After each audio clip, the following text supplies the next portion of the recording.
उपस्थित सर्व भक्तवृंदांचं हार्दिक स्वागत आहे. आजच्या आपल्या या शनिवारच्या सत्संग कार्यक्रमामध्ये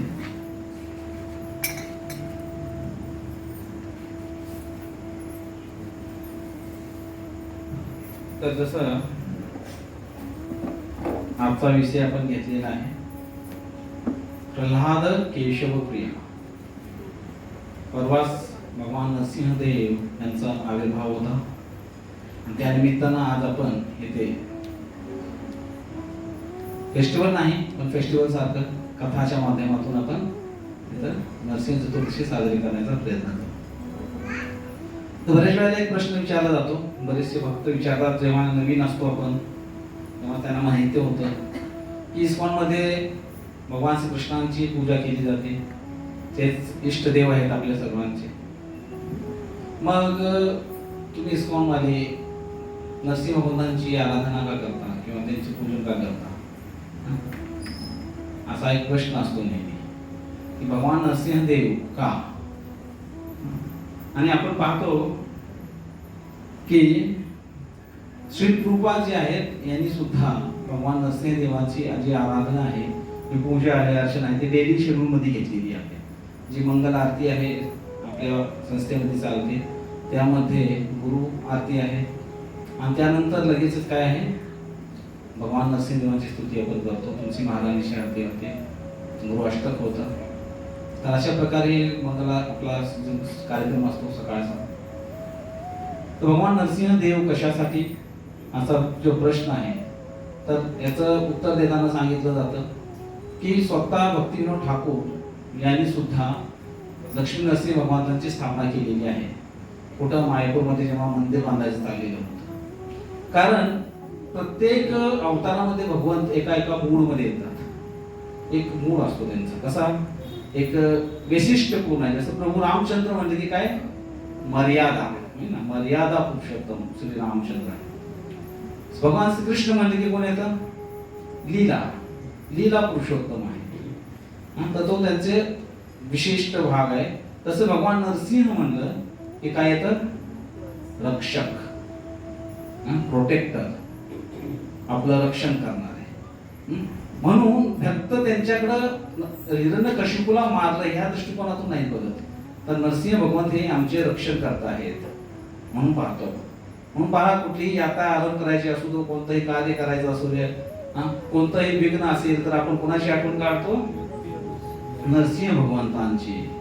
आणि म्हणूनच आपण पहा जे गणेशजी आहेत त्यांना आपण काय नावानं संबोधित करतो विघ्नहर्ता है ना. तर भगवान गणपती जे आहेत ते विघ्नहर्ता का झाले, काय कारण आहे.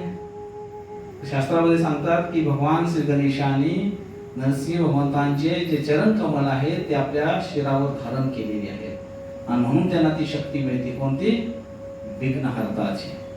तर सर्व भक्ती विघ्न विनाशक, सर्व विघ्न विनाशक असे हे लक्ष्मी नरसिंह भगवंत आहेत. आणि याची अनुभूती आपल्याला नेहमी येते. आणि प्रल्हादाचं विघ्न हरण्यासाठी, प्रल्हादाला रक्षण देण्यासाठी भगवंत प्रकट झालेले होते. म्हणून पहा, सर्व जेव्हा आपण म्हणतो ना सर्व विघ्न, तर विघ्न कुठं आहेत किंवा जे शत्रू आहेत, सर्व शत्रू कुठं आहेत, शत्रू कुठे आहेत आपले बाहेर आहेत है ना. तुकाराम महाराज काय म्हणतात, रात्रंदिवस आम्हा युद्धाचा प्रसंग, अंतर्मन बाहेर जग. रात्रंदिवस एक युद्धाचा प्रसंग आहे. युद्ध नेहमी चालू राहणार आहे. कुठलं युद्ध आहे तर बाहेर जण आहेत ज्यांच्याशी पटत नाही, कोणी असू दे. आज कलियुग आहे, कलहचा युग आहे. थोडस काय धक्का जरी लागला तरी लोक एकमेकांच्या वर जातात, होतात. तर बाहेरचं जग आहे त्याच्याशी आपला वाद होतच राहणार आहे क्षुल्लक कारणावरून, कलहन दंपाचं युग असल्या कारणाने. परंतु त्याच्यापेक्षाही जास्त घातक जे आहे ते आहे आतील शत्रू. कोणते शत्रू आहेत आत हृदयामध्ये लपून बसलेले, षड लपूजी म्हणतो, षड विकार आहे, षड शत्रू आहे, काम क्रोध लोभ मोह मद मत्सर, हे शत्रू जास्त घातक आहेत. तर शत्रू कोणता जास्त घातक असतो, घराच्या बाहेरला का घराच्या आतला. म्हणजे घरामध्ये जो शत्रू तो जास्त घातक आहे आपल्याला. का? कारण त्याला आपल्या सर्व कमजोरी माहीत आहेत. तो आपल्या घरामध्ये राहून आपला घातपात अगदी सहज करू शकतो. तसंच बाहेरच्या जनाचं एवढी भीती नाही, परंतु आज जे षडरूपू आहेत ते आपल्याला मारत आहेत आणि आपल्याला कळत पण नाही की आपण कसं त्यांच्याकडून मारला जात आहोत. म्हणून नरसिंह भगवंत कसे आहेत तर ते विघ्न विनाशक करत आहेत. कोणते विघ्न आहेत? कुठले शत्रूंचा नाश करत आहेत? बाहेर आहेत त्यांच्या तर करतातच, आपल्याला संरक्षण देतात, परंतु हृदयामध्ये आपल्याला जो हिरण्यकशिपू आहे, रावण आहे, कुंभकर्ण आहे, त्याचाही नाश कोण करतं? विघ्न विनाशक नरसिंहदेव. तर ते म्हणून ऑल म्हणलेलं आहे, सर्व विघ्न विनाशक आहे. आणि म्हणून आपण पाहतो सुद्धा 550 वर्षापूर्वी जेव्हा श्रीकृष्ण चैतन्य महाप्रभू प्रकट झाले होते त्यावेळेला ते काय म्हणाले? अजानुलंबित बाहो, कसे आहेत त्यांचे बाहू? अजानुलंबित भाऊ, संकीर्तन एक पित्रो. तर संकीर्तन जे चालू केलं त्यांनी आंदोलन, त्याचे पित्रो म्हणजे कोण आहेत? जनक आहेत. जर भगवान गौरांग सुंदर हे जनक आहेत तर लगेच सांगितलं जातं की भगवान नरसिंहदेव हे रक्षक आहेत. कशाचे? संकीर्तन आंदोलनाचे. आणि आपण कसं पाहतो, ज्या वेळेला चांद काजी जो मुस्लिम तिथला गव्हर्नर होता, महाप्रभूंनी संकीर्तन आंदोलन चालू केलं. तो काळ होता असा की हिंदूंना स्वतःच्या धर्मांचं पालन करता येत नव्हतं. सर्व यवनांचं राज्य होतं आणि त्यामध्ये आपल्याला आपला हरिनाम घेण्यास परवानगी नव्हती, पूजा अर्चना करण्यास परवानगी नव्हती. आणि चैतन्य महाप्रभूंनी हे जेव्हा आंदोलन चालू केलं त्यावेळेला अनेक प्रकारचे विघ्न घालण्याचं कार्य कोणी केलं? या चांद काजीने. आणि त्यावेळेला महाप्रभूंनी एक आंदोलन केलं, संकीर्तन आंदोलन. आणि ज्या वेळेला या चांद काजीने ते आंदोलन रोखण्याचा प्रयत्न केला त्यावेळेला महाप्रभू त्याच्या घरी एक मोठं मोर्चा घेऊन गेले, मशाली घेऊन. आणि हा भयभीत होऊन चांद काजी बाहेर येतो आणि लगेचच शरणागती पत्करतो. महाप्रभूंना आश्चर्य वाटतं की ह्याने लगेच शरणागती कशी पत्करली? तर ते म्हणतो मला माफ करा, परवा मी जेव्हा तुमचा मृदंग फोडला त्यावेळेला एक विचित्र व्यक्ती माझ्याकडे आला होता आणि तो माझ्या छातीवर बसलेला होता आणि म्हणत होता काय? इथून पुढे जर तू माझ्या संकीर्तन आंदोलनामध्ये विघ्न आणलं तर तू जसा मृदंग फोडलाय तशी मी तुझी छाती फोडेल. आणि एकदम दरकाने मारून तो निघून गेला. आणि त्यांनी दाखवलं आपल्या छातीवर वन होते. कुणाचे वन होते? एका सिंहाचे. तर भक्तांना लगेच समजलं की भगवान नरसिंहदेव येऊन गेलेले आहेत. म्हणून श्री गुरुपादांनी जेव्हा ही गोष्ट जाणली त्यावेळेला त्यांनी हे ठरवलं की भक्तिविनोद ठाकूरांनी स्थापना केली होती नरसिंह भगवंतांची, तर आपणही आपल्या मंदिरामध्ये रुटीन मध्ये नरसिंह भगवंतांची स्थापना केली पाहिजे.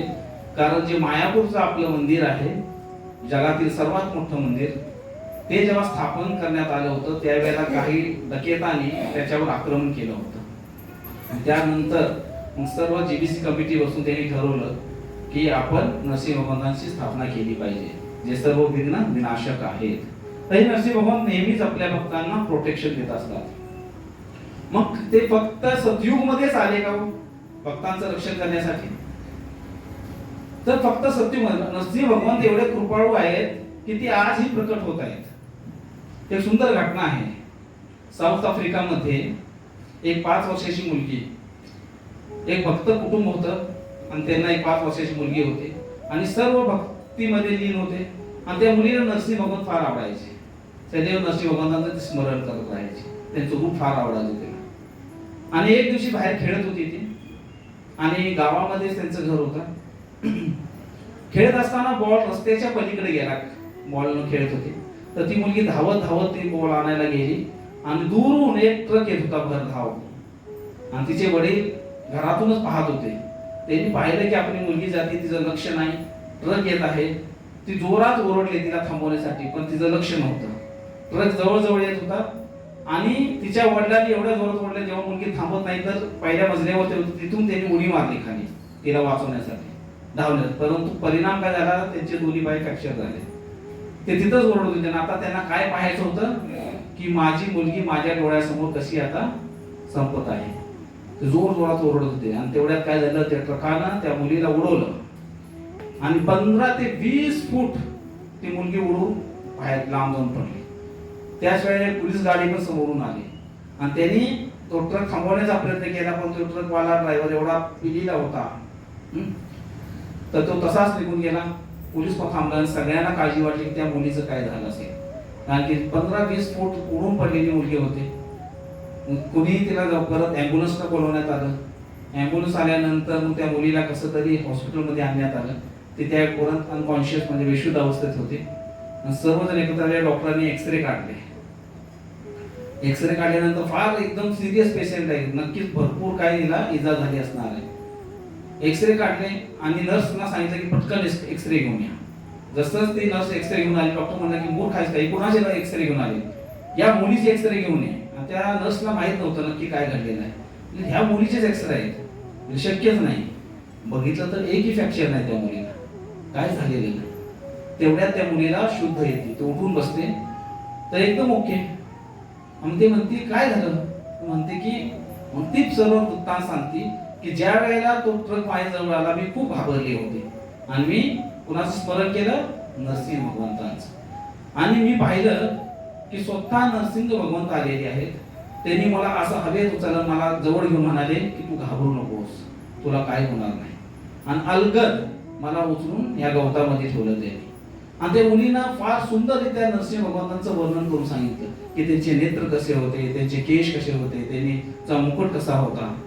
आणि आणखीन एक गोष्ट म्हणाली, काय म्हणाली की बाबा नरसिंहदेवांना सांगा की त्यांची नखं फार मोठी आहेत, ती मला लागली.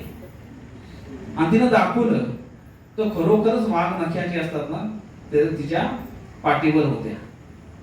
मग डॉक्टर म्हणाला अरे अरे तुम्ही काहीतरी मिसगाईड करताय मला, ही ऍक्सिडेंटची केस नाही, ही नक्कीच हिंस्र प्राण्याने अटॅक केलेला असणार आहे. कारण आमच्याकडे असे केसेस येतात आणि ही नखं मी ओळखतो, ही एका सिंहाची नखं आहेत, ह्याच्यावर त्यानंच अटॅक केलेला आहे.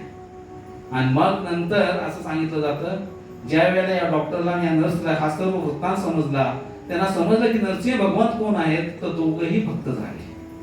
बोलो नरसिंहदेव भगवान की. तर असं नाही की सतयुगामध्येच नरसिंह भगवंत आले, तर या युगामध्ये पण ते प्रकट होतात. आपली तशी श्रद्धा असली पाहिजे. आणखीन एक सुंदर प्रसंग घडला. अमेरिकेमध्ये काय भक्त बुक डिस्ट्रीब्युशन करायचे, ग्रंथ वितरण करण्याचे, ग्रंथ वितरण करायचे आणि दिवसभर ग्रंथ वितरण करून संध्याकाळच्या वेळेला आपल्या मंदिरमध्ये यायचे. असाच एक भक्ताला एक दिवस रात्र झाली आणि अमेरिकेमध्ये डकेती खूप चालते. रात्र झाली की तिथं बाहेर पडणार. आपल्याला वाटतं अमेरिका फार सुंदर आहे, पाहायला जायला पाहिजे, तिथं खाण्याचे वांदे आहेत आणि भीती होऊन भयंकर प्रचंड भीतीचं वातावरण होतं. तर हे भक्त आपले चालले होते आणि जाताना तिथं एक गँगस्टर, बाईक गँगस्टर म्हणून गँग प्रसिद्ध होती, ते तिथं आले आणि त्यांनी काय केलं, त्या भक्तांना अडवलं. तिथं अडवल्यानंतर ह्याला समजलं की हे आपल्याला लुटणार आता किंवा मारहाण करणार. ते धावू लागले, पळत लागले आणि हे बाईकवर होते, ते पायी पळत होते जोरवर. आणि एक रस्ता असा आला की पुढे भिंत होती आणि आता कुठेही जाता येणार नाही, ब्लॉक झाले. त्यानंतर त्यांनी भिंतीकडे तोंड केलं आणि संकट काळी जसं भक्तांना सवय लावलेली आहे, लागलेली असते, कोणाचं नाव घेतात, ते नरसिंहदेव भगवंतांचं. आणि त्यांनी जोर जोरात सुरुवात केली प्रार्थना, काय तव कर कमल भरे नाथा अद्भुत शृंगार दलिता हिरण्यकशिपू तानुबिंगा केशवधृता नरहरि रूपा जय जगदीश हरे, जय जगदीश हरे, जय जगदीश हरे. डोळे बंद आणि प्रार्थना चालू. त्या समोरच्या बाईक वाल्यांना समजून आले की काय चाललेलं आहे. आणि थोड्या वेळामध्ये असा आवाज यायला लागला, ते एकदम घाबरलेले दिसले. काही लोकांनी आपल्या बाईक तिथंच फेकलेली आहेत, एकमेकाला धडकत तिथं त्यांनी पळ काढला. या भक्तांनी जेव्हा डोळे उघडले तर हे सर्व भयभीत होऊन धावत पडत होते लांब लांब लांब लांब. यांना काही समजलं नाही की असं का घडलं. आणि मग ते सुरक्षितरित्या आपल्या मंदिरमध्ये आले. पण मनामध्ये एक कुतूहल होतं की काय असं का, की त्यांनी एवढं घाबरले कसे काय. ते मी तर फक्त नरसिंह आरती म्हणाले. दुसऱ्या दिवशी त्यांनी पाहिलं की ती नेहमी बाईक गँग तिथंच असायची. संध्याकाळच्या फिरायच्या दिवसाला एक टी स्टॉल होता, तिथे येऊन थांबलेली असायची. ह्यांना पाहिजे की सकाळी सकाळी ते म्हणजे जाऊन विचारणार, डेअरिंग करून त्यांच्याकडे निघाले होते. तिथं गेले तर ते 2-4 जण पळून गेले त्यांना पाहून. बाकी थांबले, एकाला कसं तर पकडलं, बाबा थांब थांब, मला जाणून घ्यायचंय की काल रात्री तुम्ही मला मारण्यासाठी लुटण्यासाठी आला होता, काय झालं की तुम्ही कोण गेला? म्हणलं बाबा तू कुठला जादूगर आहेस? का काय झालं? म्हणले की तू काय असला मंत्र म्हणाला, मंत्र म्हणला की असं विचित्र असं ते आले, असा हा वाघ असा हा सिंह वारंवार आमच्यावर धावून येत होता, आम्ही भयापोटी तिथून पळ काढला. मग यांना समजलं की हो भगवान नरसिंहदेव प्रकट झाले होते. बोलो भगवान नरसिंहदेव भगवान की. तर भगवंत आजही येतात. आपली श्रद्धा, आपलं तेवढं पेत असला पाहिजे भगवंतांच्यावर आणि सरेंडर असलं पाहिजे.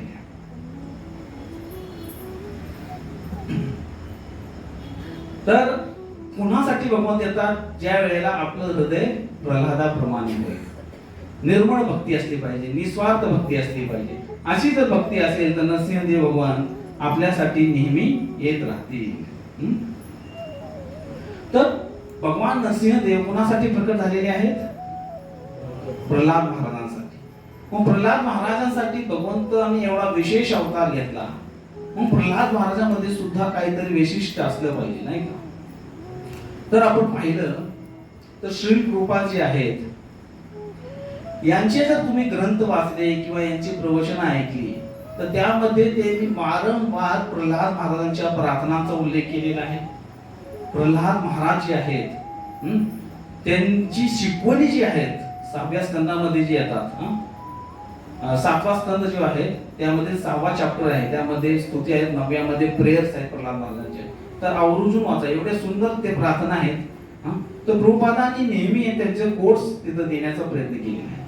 एवढंच नव्हे तर चैतन्य महाप्रभू हे प्रतिदिन गदाधर पंडितांच्या घरी तोटा गोपीनाथ मंदिर मध्ये जायचे आणि रोज श्रीमद भागवत तासन तास श्रवण करायचे. कुठला अध्याय? तर कुठला स्कंद? 7वा स्कंद आणि प्रल्हाद महाराजांच्या कथा वारंवार रिपीटेड रोज रोज रोज ते श्रवण करायचे. तर एवढे प्रिय प्रल्हाद महाराज त्यांना होते.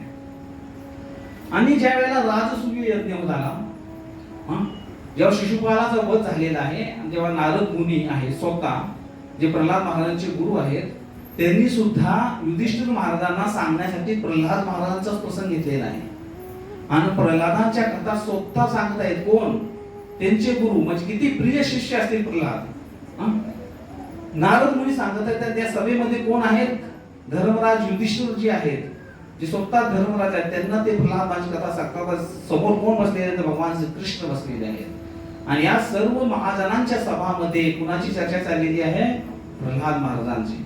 तर एवढं प्रल्हाद महाराजांचं महत्व आहे. आणि आपण पाहतो की जे 12 महाजन आहेत त्याच्यामध्ये 4था क्रमांक कुणाचा येतो? प्रल्हाद महाराजांचा. महाजनो कथा असं म्हणतो आपण म्हणतो. हे 12 महाजन आहेत, म्हणजे भक्तीचे पथदर्शक, भक्तीमधले गुरु आहेत. यांच्या चरणांचं अनुगमन करत आपण चाललं पाहिजे. तर हे कोण आहेत? प्रल्हाद महाराज या 12 महाजनामध्ये सुद्धा येतात. आणखीन एक सुंदर गोष्ट तुम्ही पाहिली तर श्रीमद भागवतम जी आहे त्या भागवतम मध्ये 10वा स्कंद जो आहे त्यामध्ये भगवान श्रीकृष्णांच्या सुंदर लीला आहेत. आणि त्यामध्ये जे महत्वाचा भाग आहे तो आहे कोणत्या? रासलीला जी आहे भगवंतांच्या गोपी बरोबरची आहे. तर हे भगवंतांचे जे सुंदर लीला आहेत 10व्या स्कंदामध्ये, त्यामध्ये सुखदेव गोस्वामींनी 5 अध्याय दिलेत गोपींसाठी. किती? 5 अध्याय. परंतु 7व्या स्कंदामध्ये प्रल्हाद महाराजांचं जेव्हा ते गुणगान करायला सुरुवात करतात तेव्हा 10 अध्याय पुरे पडत नाही त्यांना. सुखदेव गोस्वामी 10 अध्याय देतात, म्हणजे गोपींच्या डबल. लक्षात ठेवा, म्हणजे प्रल्हाद महाराज किती महत्वाचे आहेत. का बरं? कारण जी गोपीचं प्रेम आहे किंवा गोपी भाव आहे तो जर प्राप्त करायचा असेल तर प्रथम व्यक्तीला प्रल्हादासारखं हृदय असायला हवं. जोपर्यंत आपण प्रल्हादांसारखी शरणागती आपल्यामध्ये येत नाही तोपर्यंत आपण ते माधुर्य भावातील जी प्रेम आहे ते समजू शकत नाही. म्हणून प्रल्हाद बनणं हे फार आवश्यक आहे. आणि मग आपण पाहतो की कशा प्रकारे प्रल्हादांसाठी नरसिंहदेवांचं प्राकट्य झालेलं आहे. हिरण्यकशिपूने अनेक वर्ष तपस्या केली आणि ब्रह्माजींना वर मागितलेला आहे अमरत्वाचा. ब्रह्माजी म्हणाले मी अमर नाही, तुला कसा अमर करणार? आणि मग त्यांनी वर मागून घेतला कसा? LIC पॉलिसी करून घेतली. कसली पॉलिसी आहे? घराच्या आत मरू नये, बाहेर मरू नये, वर आकाशात नाही, जमिनीवर नाही, कुठल्या अस्त्रानं नाही, शस्त्रानं नाही, मनुष्यानं नाही, प्राण्यानं नाही, दिवस नाही, रात्र नाही, असे वेगवेगळ्या प्रकारची त्यांनी वर मागून घेतला. आणि मग त्याला वाटलं की मी अमर झालेलो आहे. आता हाहाकार माचला, सर्वांना मारू लागला. त्यांना अशी एक कल्पना असते असुरांची पहा, की मी भगवंताला मारू शकतो किंवा मी स्वतः भगवान होणार. त्याने स्वतःला घोषित केलं भगवान हिरण्यकशिपू. आणि त्याला वाटायचं की ह्या विष्णूंना किंवा या नारायणांना कुठून बळ मिळतं? हे जे साधू संत यज्ञ करतात त्यातून जे आहुती देतात त्याच्यातून त्या नारायणाला बळ मिळतं. तर ह्या साधू संतांचे यज्ञ नष्ट करायचे, या साधू संतांना मारायचं. तर अशा प्रकारे सर्व पापाचार, हिंसाचार तिथं चालू झालेला होता. आणि मग हिरण्यकशिपू जेव्हा येतो माघारी, ती सर्व क्रिया चाललेली आहे.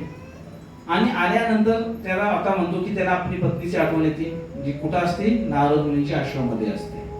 कारण हिरण्यकशिपू तपस्येला गेल्यानंतर इंद्राने आक्रमण केलेलं असतं आणि तो कयादूला मारणार होतो. त्यावेळेला नारद मुनी म्हणतात की थांब बाबा, बाप जैसा बेटा आपल्याला वाटतं. त्याला वाटलं की हा हिरण्यकशिपू हा त्याच्यापेक्षा डबल मोठा हिरण्यकशिपू होणे, आत्ताच मारला पाहिजे. तर तसं नाही म्हणले. आणि नारदांच्या संघामध्ये राहून प्रल्हाद महाराजांनी केवळ गर्भामध्ये श्रवण केलेलं आहे. त्यानंतर 5 वर्ष नारद मुनीच्या आश्रमामध्ये भक्तांचा संघ केला. आणि आता ते कुठं आलेले आहेत? आपल्या पितांना भेटण्यासाठी. आल्याबरोबर दंडवत प्रणाम केलेला आहे. वैष्णव शिष्टाचार आहे. जेव्हा एक वैष्णव दुसऱ्या वैष्णवाला भेटतो काय करतो? प्रणाम करतो. प्रणामाचं फार महत्व आहे आपल्या जीवनामध्ये. प्रणाम केला पाहिजे. आता विसरत चाललेले आहे. मग सकाळी उठलं की आपली परंपरा होती की आपण हात कमल बनवून प्रार्थना करायचो. भूदेवीला प्रार्थना करायची असती जमिनीवर पाय ठेवण्यापूर्वी. गुरुजनांना प्रार्थना किंवा त्यांचे आशीर्वाद घेणे. माता पितांना त्यांच्या चरणांना स्पर्श करून त्यांचे आशीर्वाद घेणे. ही रूढी परंपरा संपत चाललेली आहे. परंतु हे फार महत्वाचे, कारण वरिष्ठांचे आशीर्वाद आपल्या जीवनामध्ये फार मंगलमय वातावरण आणतात. तर प्रल्हादाने प्रार्थना केलेली, दंडवत प्रणाम केलेला आहे. हिरण्यकशिपूने त्यांना जवळ घेतलं, आपल्या मांडीवरती बसवलं आणि विचारलं त्यांना. काय विचारलं? की हे बाळा, तू एवढा वर्ष माझ्यापासून लांब होता, 5 वर्ष नारद मुनीच्या आश्रमामध्ये होता, तू काय शिकलास? आणि काय शिकलास म्हणल्यानंतर प्रल्हाद महाराजांनी त्यांना काय सांगितलं? तत्साधु मन्ये सुवर्य देहिना सदा समुद्यं धियाम असत्ग्रहात् हित्वात्व पापं ग्रहमंदकूपं वनं गतो यत् हरिम आश्रयात्. तर काय म्हणले की हे पिताश्री, हे जे गृहस्थ जीवन आहे ना, हे अंधकूपाप्रमाणे आहे. अंधकूप माहिती आहे, पूर्वी फार खोल विहिरी असायच्या. त्यांच्यात पाहिलं तरी अंधार दिसायचा, पाणी आहे का नाही पण समजायचं नाही, खूप खोल विहिरी. तर हे संसार असा आहे की अंधकूपाप्रमाणे आहे. ह्याच्यात एखादा जर पडला तर तो काय त्या काळोखात हलवून जाईल, समजणार नाही, सापडणार नाही. तर तुम्ही ह्या अंधकूपातून बाहेर या. बाहेरून काय करायचं तुम्हाला? वनम गतो वा. कुठं जा? वनामध्ये. हिरण्यकशिपू म्हणलं आता तर वनातून तपस्या करून आलो आणि पोरग मला सांगते काय? वनम गतो वा. पुन्हा वनात जा. कशासाठी रे बाबा? वनम गतो वा हरिम आश्रयात. हरीश आश्रय घ्या. आणि जसं त्यांनी ऐकलं हरी, फार क्रोधिष्ट झाले. म्हणजे हा काय शिकून आलेला आहे मूर्ख माणूस, कोणी याला शिकवलं? मग कयादूने कसं तरी त्यांना शांत केलं. म्हणले की अहो वनामध्ये जा हे सांगतो. बरं वन म्हणजे काय हो? कोणतं वन सांगितलं तर ते आहे वृंदावन. कुठल्याही वनामध्ये जायचं नाही, तर वृंदावन मध्ये जायला त्यांनी सांगितलेलं आहे. आणि मग हिरण्यकशिपूला पॅसिफाय केलं जातं आणि ते म्हणतात की कयादू सांगते की थांबा, तुम्ही काय करा की आपले जे शुक्राचार्यांचे पुत्र आहे षंड आणि अमर्क, त्यांना बोलून घ्या आणि आपल्या गुरुकुलमध्ये यांना शिक्षक करा. आता नारद मुनीच्या गुरुकुलमध्ये शिकला हा 5 वर्षापर्यंत. ते सगळं ब्रेन वॉश करू आपण त्याचं आणि आपली जी शिकवण आहे ती त्याला देऊ. आणि मग हिरण्यकशिपूने षंड आणि अमर्कच्या घरी गुरुकुलामध्ये पाठवलेलं आहे प्रल्हाद महाराजांना. प्रल्हाद महाराज तिथे गेले आणि तिथे गेल्यानंतर त्यांनी सुरुवात केली शिकण्यासाठी. प्रल्हाद महाराज एवढे नम्र होते की हे षंड अमर्क त्यांना शिकवायचे समोरचे. त्यांनी कधी नाकार दिला नाही. त्यांना पटलं नाही तरी हो हो म्हणायचे. पण चिंतन सदैव कुणाचं? कृष्णाचं, भगवंतांचं चिंतन करत राहायचे. आणि एवढं चिंतन करायचे त्यांचे. आणि नंतर दुपारची सुट्टी शाळेची झाली की सर्व बालमित्रांना आपल्या घ्यायचे असुरांना आणि त्यांना कसं म्हणायचे की तुम्ही आता कृष्णाचं नाव घ्या. म्हणजे कोण कृष्ण? ते भगवंत आहेत. अहो भगवंत तर हिरण्यकशिपू आहेत ना तुझे पिताश्री? नाही नाही नाही, ते खोटा आहे भगवंत. खरा भगवंत तो आहे. नाही नाही असं बोलू नका. जेव्हा कोणी म्हणतो हिरण्यकशिपू भगवंत नाही, हिरण्यकशिपू त्याला मारून टाकतो. लोक सांगा बरं, हिरण्यकशिपूला किती हात आहेत? म्हणजे 2 आणि नारायणाला म्हणजे 4. मग सांगा कोण शक्तिशाली आहे? अशा प्रकारे ते प्रचार करायचे त्या छोट्या छोट्या मुलांना. आणि हळूहळू जी ते गुरुकुल होतं हिरण्यकशिपूचं ते कीर्तन शाळामध्ये कन्वर्ट झालं. बघता बघता सर्वजण कीर्तन करू लागले. षंडामर्कांना फार भीती वाटायला लागली. ते काय चाललेलं आहे बाबा. आणि एक दिवशी हिरण्यकशिपूने पुन्हा बोलवलं की बोलवा प्रल्हादाला, आता काय काय शिकलेला आहे तो. आणि पुन्हा प्रल्हाद आले. आणि यावेळेला हिरण्यकशिपूला खात्री होती. काय खात्री होती? की माझा पुत्र आता शिक्षित झालेला आहे, मी शिकवणार आहे. काय शिकवलेलं षंडामर्कांनी? की कशा प्रकारे आपण भ्रष्टाचार करायचा, कशा प्रकारे साधूंची हत्या करायची, कशा प्रकारे आपण राजनीती खेळायची, ह्या सर्व गोष्टींचा प्रचार केलेला आहे. आणि मग हे सर्व झालेलं आहे. हिरण्यकशिपू आता फार प्रसन्न आहे की आपला मुलगा चांगली ट्रेनिंग घेऊन आलेला आहे. आणि विचारतो की हे बालक, हे प्रल्हाद, तू सर्वात चांगलं काय शिकला, सर्वात उत्तम ज्ञान काय आहे? काय विचारले त्यांनी प्रश्न? ह्या जगातील सर्वोत्तम ज्ञान कोणतं आहे? आणि जे प्रल्हादाने ज्ञान दिलं सर्वोत्तम, तो आपण सर्वांसाठी फार महत्वाचा आहे. ते ज्ञान कोणतं होतं? ते ज्ञान जर 1% जरी पालन केलं आपण आपल्या जीवनामध्ये तर आपलं जीवन सार्थक होईल. काय ज्ञान आहे ते? बोला सर्वांनी. श्रवणं कीर्तनं विष्णु स्मरणं पाद सेवनं अर्चनं वंदनं दास्यं साख्यं आत्मनिवेदनम् इति पुंसा वित्रा विष्णु भक्ति च नवलक्षणा क्रियेत भगवत्यदा तन्मयधीत उत्तमम्. तर त्यांनी काय सांगितलं की हे पिताश्री, श्रवणम कीर्तनम विष्णू स्मरणम, न विदा भक्ती संपूर्ण सांगून दिली की कशा प्रकारे भगवान विष्णूचं स्मरण करा, त्यांचं कीर्तन करा, पाद सेवन करा, दास्यम साख्यम आत्मनिवेदनम. आणि हे सर्व ऐकल्यानंतर विष्णू विष्णू ऐकल्यानंतर हा हिरण्यकशिपूला एवढा राग आला की त्यानं प्रल्हादाला आपल्या मांडीवरून असं सरळ ढकलून दिलं 5 फूट लांब आणि आज्ञा दिली काय? ह्याला तात्काळ मारा. हा नासूर आहे. नासूर म्हणजे जेव्हा गँग्रीन होतं ना डायबिटीस पेशंटना, तेव्हा डॉक्टरला सल्ला देतात की हे जर बोट कापलं नाही तर सर्व शरीर खाऊन टाकत. तसं हा प्रल्हादाला जर आता आपण संपवलं नाही तरी आपल्या असुरकुळाचा नाश करेल. म्हणून याला मारणं फार आवश्यक आहे. हिरण्यकशिपूने त्यांना काय दिलेली आहे? आज्ञा दिलेली आहे. आणि मग प्रल्हादाला मारण्याचा आतोनात प्रयत्न सुरू झाला. पण म्हणतात ना, जिसका रक्षक घनश्याम उसे कोई मार नहीं सकता, प्रभु जगन्नाथ का दास जगत से हार नहीं सकता. आणि ज्याचे रक्षक घनश्याम आहे त्याला कोण मारणार हो? जाको राखे साइया मार सके ना कोई, बाल ना बाका कर सके जो जग वेरी होय. तर भगवंतांचं रक्षण, प्रल्हाद महाराजांचा पूर्ण विश्वास की मला कोणी काय करू शकत नाही. तर वेगवेगळ्या प्रकारे त्यांना मारण्याचा प्रयत्न चाललेला आहे आणि सगळं गोष्टीत निष्फळ झालेल्या आहेत. आणि इकडं जसा जसा प्रल्हादांना ते मारायचा प्रयत्न करतात, प्रल्हाद प्रत्येक वेळेला वाचत आहे, तसं तसं हिरण्यकशिपूचा क्रोध दिवगंत वाढत चाललेला आहे, वाढत चाललेला आहे, वाढत चाललेला आहे.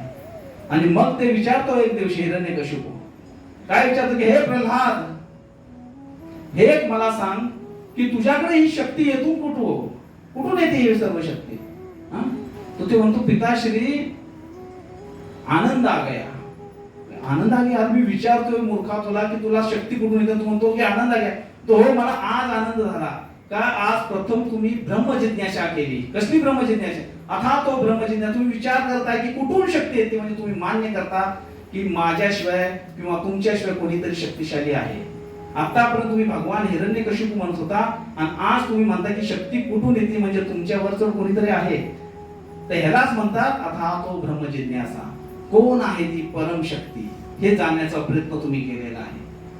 हिरण्यकशिपूचा राग आणखीन वाढला. म्हणला कोण आहे तो सांग. म्हणला कुठून येते शक्ती, मी ते विचारतो. सांग. म्हणतो कुठून येते?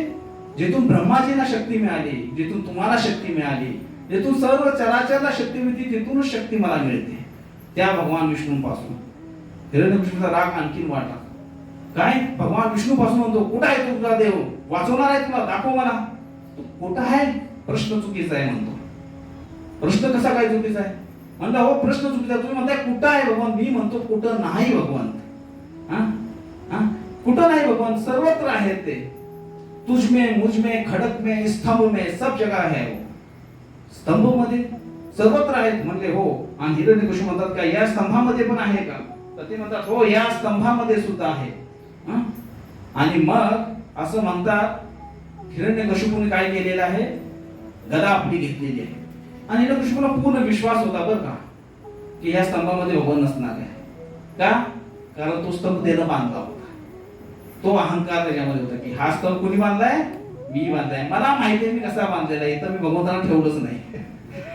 त्यामुळे यातून काय कोणी बाहेर येणार नाही.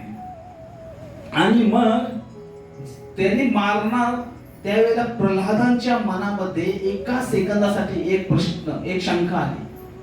जर भगवंत यातून नाही आले तर? का आली शंकाची? कारण एक भक्ताला नेहमी काळजी वाटते की इतर भक्तांची जी श्रद्धा आहे ती संपली नाही पाहिजे. कारण भगवंत जर प्रकट नाही झाले तर मी जी सर्वांना हे ज्ञान दिलेले आहे, माझ्या असुर मित्रांना, माझ्या शिक्षकांना, ह्यांना वाटेल की यांची श्रद्धा मोडली जाईल, तुटल. एक क्षणासाठी वाटली. आणि जसं एक क्षणासाठी वाटलं तसंच त्या स्तंभातून असा आवाज येऊ लागला. आणि प्रल्हाद म्हणाले हो या स्तंभामध्ये आहेत भगवंत. आणि मग हिरण्यकशिपू म्हणतो की भगवंत, असं शुद्धोधन गोस्वामी फार सुंदर सांगतात की भगवंत आपल्या भक्तांचा शब्द खाली पडू देत नाही. आणि म्हणून सत्यम विधातु निजभक्त भाषितम व्याप्तिं च भूतेषु चात्मना. अदृश्यात अति अद्भुत कसं रूप होतं ते, अत्यंत अद्भुत असं रूप. स्तंभे सभयान मृगनमानुषम. त्या स्तंभातून असं सुंदर आणि अद्भुत रूप आलं जे ना मनुष्य होतं ना कोणतं वनप्राणी होतं.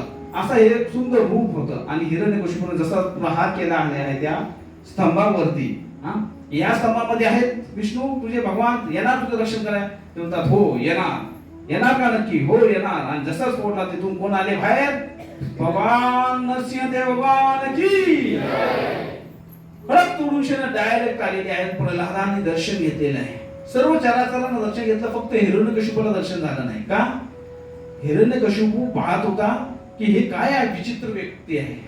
कारण की भगवान नरसिंहदेव खालून पृथ्वीपासून ते आकाशाला भिडलेले होते.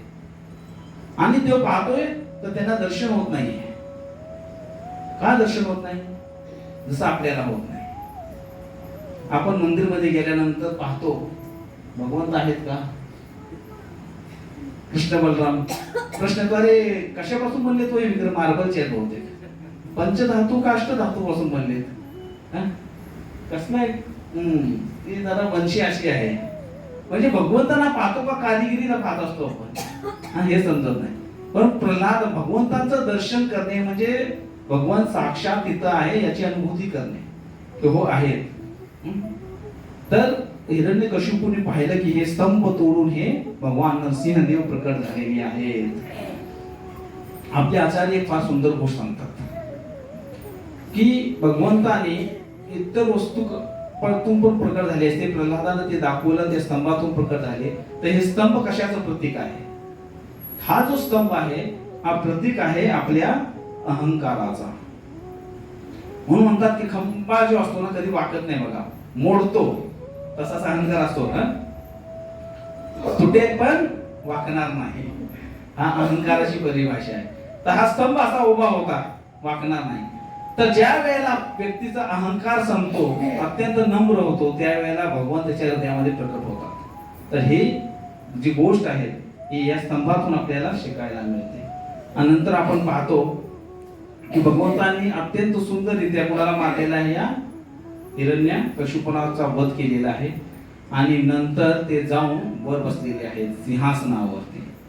सिंहासनावर जाऊन बसतात, अत्यंत क्रोधिष्ठ असतात. आणि त्यावेळेला कोणीही समोर येत नसतं त्यांच्या. आणि मग वेगवेगळे देवी देवतांनी प्रार्थना अर्पण केल्या. ब्रह्माजी येतात, त्यांना पॅसिफाय करायचा प्रयत्न करतात. भगवान पाहत नाहीत ब्रह्माजींच्याकडे. शिवजी येतात, म्हणतात की प्रलयाची वेळ आलेली नाही, भगवान नरसिंहदेव शांत व्हा. शांत होत नाहीत भगवान नरसिंहदेव. इंद्र येतात, म्हणतात तुम्ही आमच्या देवतांचे रक्षण करता आहात, आता आमचं रक्षण झालंय, हिरण्यकशिपूचा वध झालेला आहे, नरसिंहदेव शांत व्हा. ते शांत होत नाही. ऋषीजन येतात, म्हणतात की ह्या हिरण्यकशिपूने आमचं सर्व तप यज्ञ नष्ट केले होते, आता तो वाद गेलेला आहे, तुम्ही शांत व्हा नरसिंहदेव. नाहीत का शांत होत. मग सिद्ध लोक, विद्याधर लोकांचे लोक, नाग लोकातील मनु, प्रजापती, गंधर्व, चाणर, यक्ष सर्व लोक येतात वेगवेगळे, त्यांना म्हणतात की शांत व्हा, पण ते शांत होत नाही. आणि मग शेवटी कोण येतात?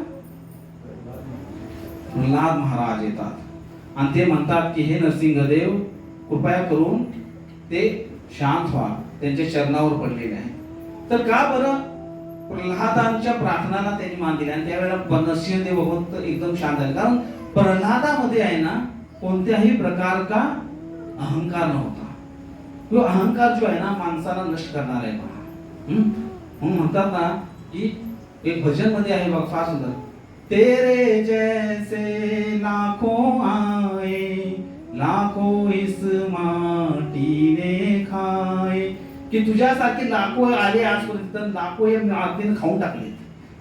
मत कर तू अभिमान ओ बंदे, झूठी तेरी शान. ही सगळं जी शान आहे ना ती सगळं झूठी आहे. झूठी माया झूठी काया. काय माया जी आहे म्हणजे ही आपण जे संसार बसवलेलं ना ती सर्व माया आहे. आणि ही जी काया जी आहे शरीर मिळाले ती पण खोट आहे. का? कारण हे सर्व वेळानुसार काय होणार आहे? नष्ट होणार आहे. म्हणून म्हणतात झूठी माया झूठी काया, हो तेरा जो हरि गुण गाया. मग तुझं काय आहे? तेच आहे जे तू हरिचं नाव घेतले ना तेवढीच तुझी संपत्ती आहे. बाकी सगळं नष्ट होणार आहे, ते सगळं हेतच राहणार आहे. म्हणून म्हणतात ना माया कांद कार निराला, बाहर उजला भीतर काला. म्हणजे माया कशी आहे पहा, आपल्याला फसवणारी आहे, चमक धमक दाखवती बाहेरून, पण त्यामध्ये अडकली आपल्याला समजते की अरे खरा अंधकार खरं अज्ञान तर यामध्ये आहे. म्हणून मत करतो अभिमान व बंदे, मत करतो. हा अहंकार जोपर्यंत आपण सोडत नाही ना तोपर्यंत आपण भगवंताना ची कृपाला आकर्षित करू शकत नाही. हा प्रल्हाद अगदी सिंपल होते. त्यांना इंद्रासारखा अहंकार नव्हता की मी राजा इंद्र आहे. त्यांना कोणत्याही प्रकारचा अहंकार नाही. अगदी सरळरित्या त्यांनी जाऊन दंडवत प्रणाम केलेला आहे, पूर्णपणे शरणागती घेतलेली आहे. आणि म्हणून भगवंतानी त्यांना सांगितलं की असं म्हणतात, एक शुभदेव गोस्वामी एक सुंदर शब्द होतात, प्रल्हाद केशव प्रिया. का बरं भगवंत एवढे प्रसन्न झाले? एवढे लक्ष्मी सुद्धा आली होती. ते म्हणले की हे असं रूप मी बाबू माझ्या पतीच आहे ते, पण मी असं रूप कधी यांचं पाहिलं नाही. ती सुद्धा भयभीत झाली. प्रल्हादांच्या बाबतीत असं का नाही घडलं? कारण प्रल्हाद एवढे प्रिय का झाले भगवंतांना? प्रल्हाद केशव प्रिय का आहे? तर हे आपण जाणून घेतलं पाहिजे. पहिली गोष्ट आहे की त्यांची संपूर्ण शरणागती होती. काय होती? पूर्ण शरणागती, संपूर्ण टक्के विश्वास होता त्यांचा. जसं भगवद्गीतामध्ये भगवंतांनी सांगितलेलं आहे. काय सांगितलेलं आहे? सर्व धर्मान परित्यज्य मामेकं शरणं व्रज, अहं त्वां सर्व पापेभ्यो मोक्षयिष्यामि मा शुच. समस्त प्रकार के धर्मों का परित्याग करो और मेरी शरण में आओ, मैं समस्त पापों से तुम्हारा उद्धार करूंगा, डरो मत. मामेव एकम. काय म्हणते?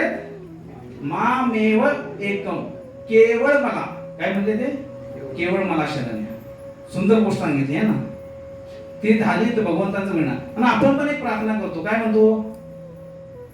तुमेव माता च पिता तमेव, तमेव बंधू च सखा तमेव, तुमेव विद्या च द्रविणं तमेव, तुमेव सर्वमं देव देव. किती जणांनी म्हणली प्रार्थना आजपर्यंत? म्हणली सर्वांनी? त्यांनी म्हणजे आठवण करा आहे ना. या प्रार्थनेत अर्थ काय? तुम्ही एव, तुम्हीच, तुम्हीच माझी माता आहे हे भगवंता, तुम्हीच माझे पिता आहे हे भगवंता, तुम्ही माझे बंधू आहे, तुम्ही माझे सखा आहे, तुम्ही माझी विद्या आहे, तुम्ही द्रविण म्हणजे तुम्ही माझं ऐश्वर्य आहे, सर्व काय तुम्ही सर्व मम देव देव, तुम्हीच आहे तुम्हीच आहे तुम्हीच आहे असं सांगितलं आपण वारंवार, आणि घरी गेल्यानंतर म्हणला की माझ्या पेंट्या कुठे गेलाय, माझी पत्नी कुठे गेली, बँक बॅलन्स किती आहे. द्रविणम तो तुम्ही आहे ना, तुमचं बँक बॅलन्स कोण आहे, कृष्ण आहे. मग कशाला खाते उघडून बघताय. तर आपण पण म्हणतोय, परंतु म्हणणे आणि करण्यामध्ये फरक आहे आपल्या. पण भगवान तसे नाही. भगवान म्हणतात कोणते आहे प्रतिजानी, कोणते आहे तू सांग सगळ्या जणांना, न मी भक्ता पूर्णशती, की तू ही घोषणा करते माझ्या भक्तांचा कधी अंत होत नाही. आणि जर भगवान म्हणतात तर तसे करतात. आणि भगवंताचे भक्त पण तसेच असतात. जर ते म्हणले एखादी गोष्ट तर ते तसे करतात. परंतु आपण करत नाही. आपण नुसतं टाळ्या वाजून म्हणतो गणपती बाप्पा मोरया म्हणायचं, शेवटी घालीन लोटांगण, पण लोटांगण कधी घातलं जात नाही. म्हणून प्रल्हाद महाराजांना काय म्हणलेलं आहे, भक्तराज प्रल्हाद आहे ना. तर सर्व भक्तीमध्ये आहेत त्यांना आपण काय म्हणतो, भक्त म्हणतो. तर आपण सर्वजण कोण आहे, कोण आहे, शेजारी बसली सगळे भक्त आहेत का, असून नाही ना कोणी इथं, आहे ना, भक्त आहे आपण सर्वजण भक्त. एक गोष्ट सांगतो, ज्या वेळेला पहिल्यांदा माझं ऍडमिशन झालं मेडिकल कॉलेजमध्ये, त्यावेळेला आमच्या घरामध्ये चर्चा झाली आणि आमचे मामा म्हणाले की आपला विजय डॉक्टर झाला बर का. आणि ती माझ्या कानावर आले, डॉक्टर झाला. त्यावेळेला आनंद नाही वाटला, पण का जबाबदारी वाटली. अरे अजून डॉक्टर झालो नाही, ऍडमिशन झालं, म्हणतात की डॉक्टर झाला. अरे बापरे. त्यानंतर कॉलेज चालू झालं आमचं. कॉलेजला जायला निघालो. मी एक आठवडा लेट पोहोचलो होतो तिथं. आमचे सर्व वर्ग मित्र बसलेले होते. सर्वांनी अप्रॉन घातला होता बरं, पांढरा कोट डॉक्टरांचा. सर्व अगदी रुबाबदार दिसत होते. माझ्याकडे अप्रॉन नव्हता. मग माझा एक मित्र होता, माझं फ्रेंड सर्कल फार मोठं होतं. माझे सर्व सिनियर फ्रेंड झाले होते त्यावेळेला. तर त्यातला एक म्हणला बेळगावचाच तो होता. तो म्हणला की मी माझा अप्रॉन आणतो उद्या तुला. कुठं ते शिवत बसणार, माप देत बसणार. तो घेऊन आला, अप्रॉन मला दिला. आणि त्या दिवशी सकाळी दुसऱ्या दिवशी मी अप्रॉन घालून आलो बाहेर. आणि तो बाहेरून तिथंच उभा होता गेटवर. अरे डॉक्टर दिसतोस की बे, बेळगावची भाषा आहे. जसा तो म्हणला डॉक्टर दिसतोस की बे, मला अजून टेन्शन आलं. म्हणलं अरे पहिला दिवस कॉलेजचा आणि डॉक्टर म्हणायला लागले आपल्याला. जबाबदारी वाटली. मग असंच पहिलं वर्ष पास होतंय का नाही माहित नाही. फार मोठा अभ्यास आहे. पास झालो, दुसरा झालो. तिसऱ्या वर्षी मी असाच माझ्या आम्ही रूम घेतली होती काही 5-6 मुलांनी मिळून. एक आपला बंगलो घेतलेला होता. आणि तिथं आलो तर एक बाहेर पाटी लावलेली होती. त्याच्यावर लिहिलेलं होतं doctor Avinash, doctor Sachin, doctor Vidyanand आणि डॉक्टर विजय. ते पाहिलं की नावासमोर पहिल्यांदा डॉक्टर बघितलं की आणखी भीती वाटली, जबाबदारी वाटली की हे प्रत्येक वेळेला डॉक्टर अजून पास झालो नाही आपण. ज्या वेळेला पास होऊ त्यावेळेला गोष्ट वेगळी आहे. आणि मग कसं कसं पास झालो. आणि त्या दरम्यान जे आमचे वेगवेगळे हॉस्पिटल होते तिथं प्रॅक्टिस करायला ही सुरुवात केली. आणि ज्या वेळेला 5.5 वर्षाचा हा कोर्स कंप्लीट झाला त्यावेळेला कॉन्फिडन्स आलेला होता. आणि त्यावेळेला जर कोणी मला डॉक्टर म्हणलं तर मग भीती वाटायची नाही. त्याप्रमाणे ज्या वेळेला आपण म्हणतो की मी भक्त आहे, तर भगवान भक्ती कधी देतात. ब्रह्मभूत प्रसन्नात्मा न शोचती न कांक्षती संसर्वेषु भूतेषु मद भक्ती लभते परम. आणि इथं कृष्ण सांगतात की माझी भक्ती कधी मिळते किंवा कुणाला मिळते. ते म्हणतात की ब्रह्मभूत प्रसन्न आत्मा जो सदैव प्रसन्न आहे, न शोचती न कांक्षती, त्याला कुठल्याही गोष्टीची आशा नाही, कोणत्याही गोष्टीचं दुःख नाही. हँकरिंग आणि ॲमिटेशन असतं आपल्याला. नाही भेटलं की आपण रडत बसतो, भेटलं की आपण आनंदित होतो, किंवा नाही भेटलं त्याची अपेक्षा करत राहतो. न शोचते सर्वेषु भूतेषु, सर्वांना समदृष्टीनं पाहतो. मद भक्ती लभते परम, त्या व्यक्तीला माझी भक्ती मिळते. आता ही 3 जी कॅटेगरी सांगितली त्यामध्ये आपण आहे का. पहिला प्रश्न आहे काय, ब्रह्मभूत आहे का, प्रसन्न आत्मा ब्रह्मभूत स्तरावर आहे का, प्रसन्न आत्मा आपण, न शोचती न कांक्षती, आपल्याला मुक्त झालोय का सर्व इच्छापासून, आणि समसर्वेषु भूतेषु, आपण सर्वांमध्ये कृष्णाला पाहायचा प्रयत्न करतोय. जर तसं होत नसेल तर मग आपण भक्त आहे का. किती जण भक्त आहेत,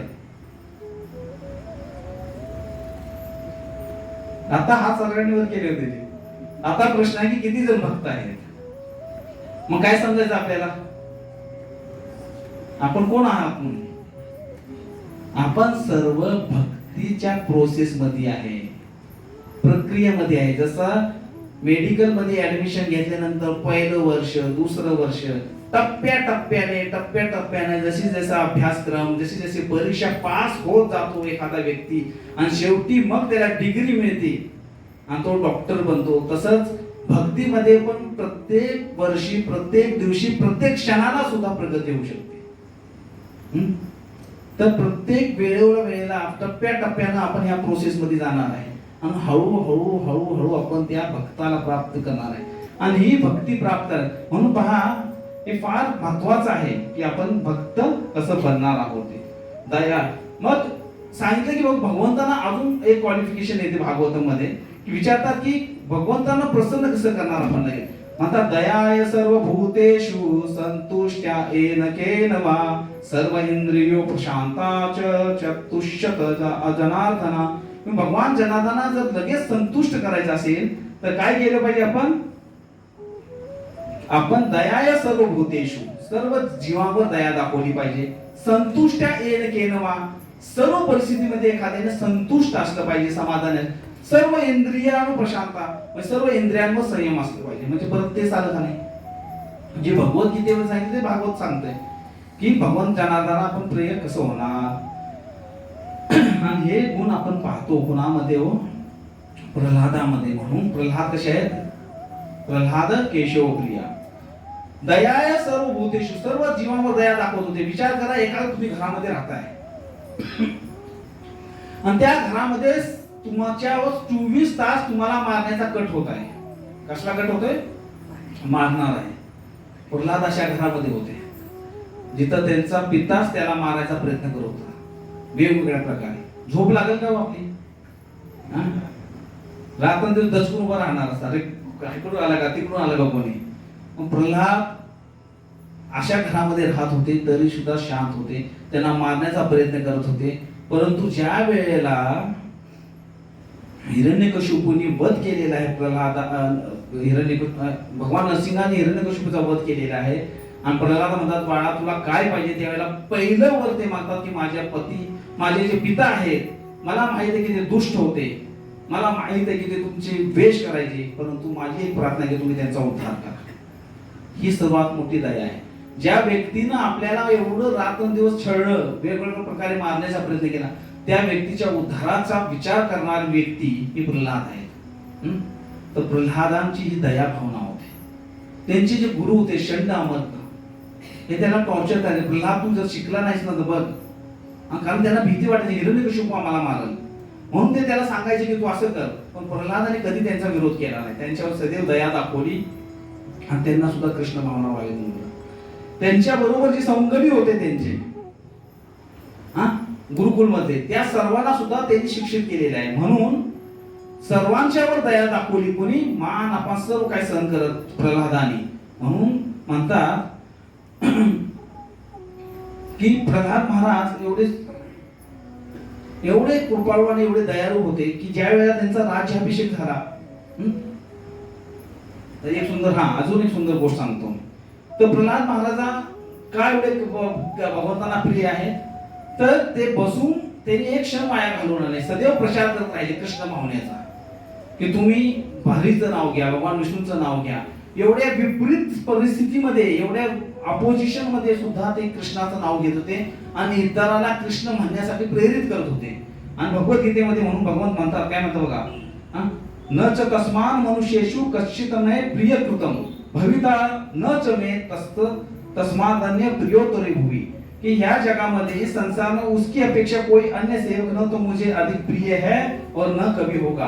भविष्यात सुद्धा मला असा कोणी व्यक्ती प्रिय नसणार आहे जो प्रचारक आहे, जो कृष्ण नामाचा प्रचार करत आहे. म्हणून प्रल्हाद केशव प्रिय झाले, कारण त्यांनी काय केले होते? मिशन हातात घेतली होती. म्हणून प्रभुपाद म्हणायचे, जो कोणी माझ्या या आंदोलनामध्ये कृष्ण भावनेचा प्रचार करेल तो अत्यंत प्रिय असणार आहे, मला सर्वात प्रिय व्यक्ती आहे. म्हणून मागे सरायचं नाही. आपल्याला जे मिळाले ना ते इतरांना देत राहिलं पाहिजे. रोज प्रत्येक कार्यक्रमामध्ये प्रत्येकाने जर ठरवलं की मी एका व्यक्तीला प्रचार करून आणेन तर इथं बसायला जागा मिळणार नाही, नाही का? आपण स्वतःचे असं मानलं होतं तर दुसऱ्याला काय आणणार आहे? तर पहिला प्रचार स्वतःला केला पाहिजे, कन्व्हिन्स केलं पाहिजे की बाबा जायचे आपल्याला, कारण की एवढा म्हणजे ह्या मायाला भरपूर वेळ देतोय, पण आपल्याला पण वेळ दिला पाहिजे मला स्वतःला. तर तो सर्वात प्रिय आहे, म्हणून प्रल्हाद केशव प्रिय आहे. आणि ज्या वेळेला प्रल्हादांचं राज्याभिषेक झालेला आहे, त्यांना गादी दिलेली आहे हिरण्यकशिपूची, आता बसलेले आहेत.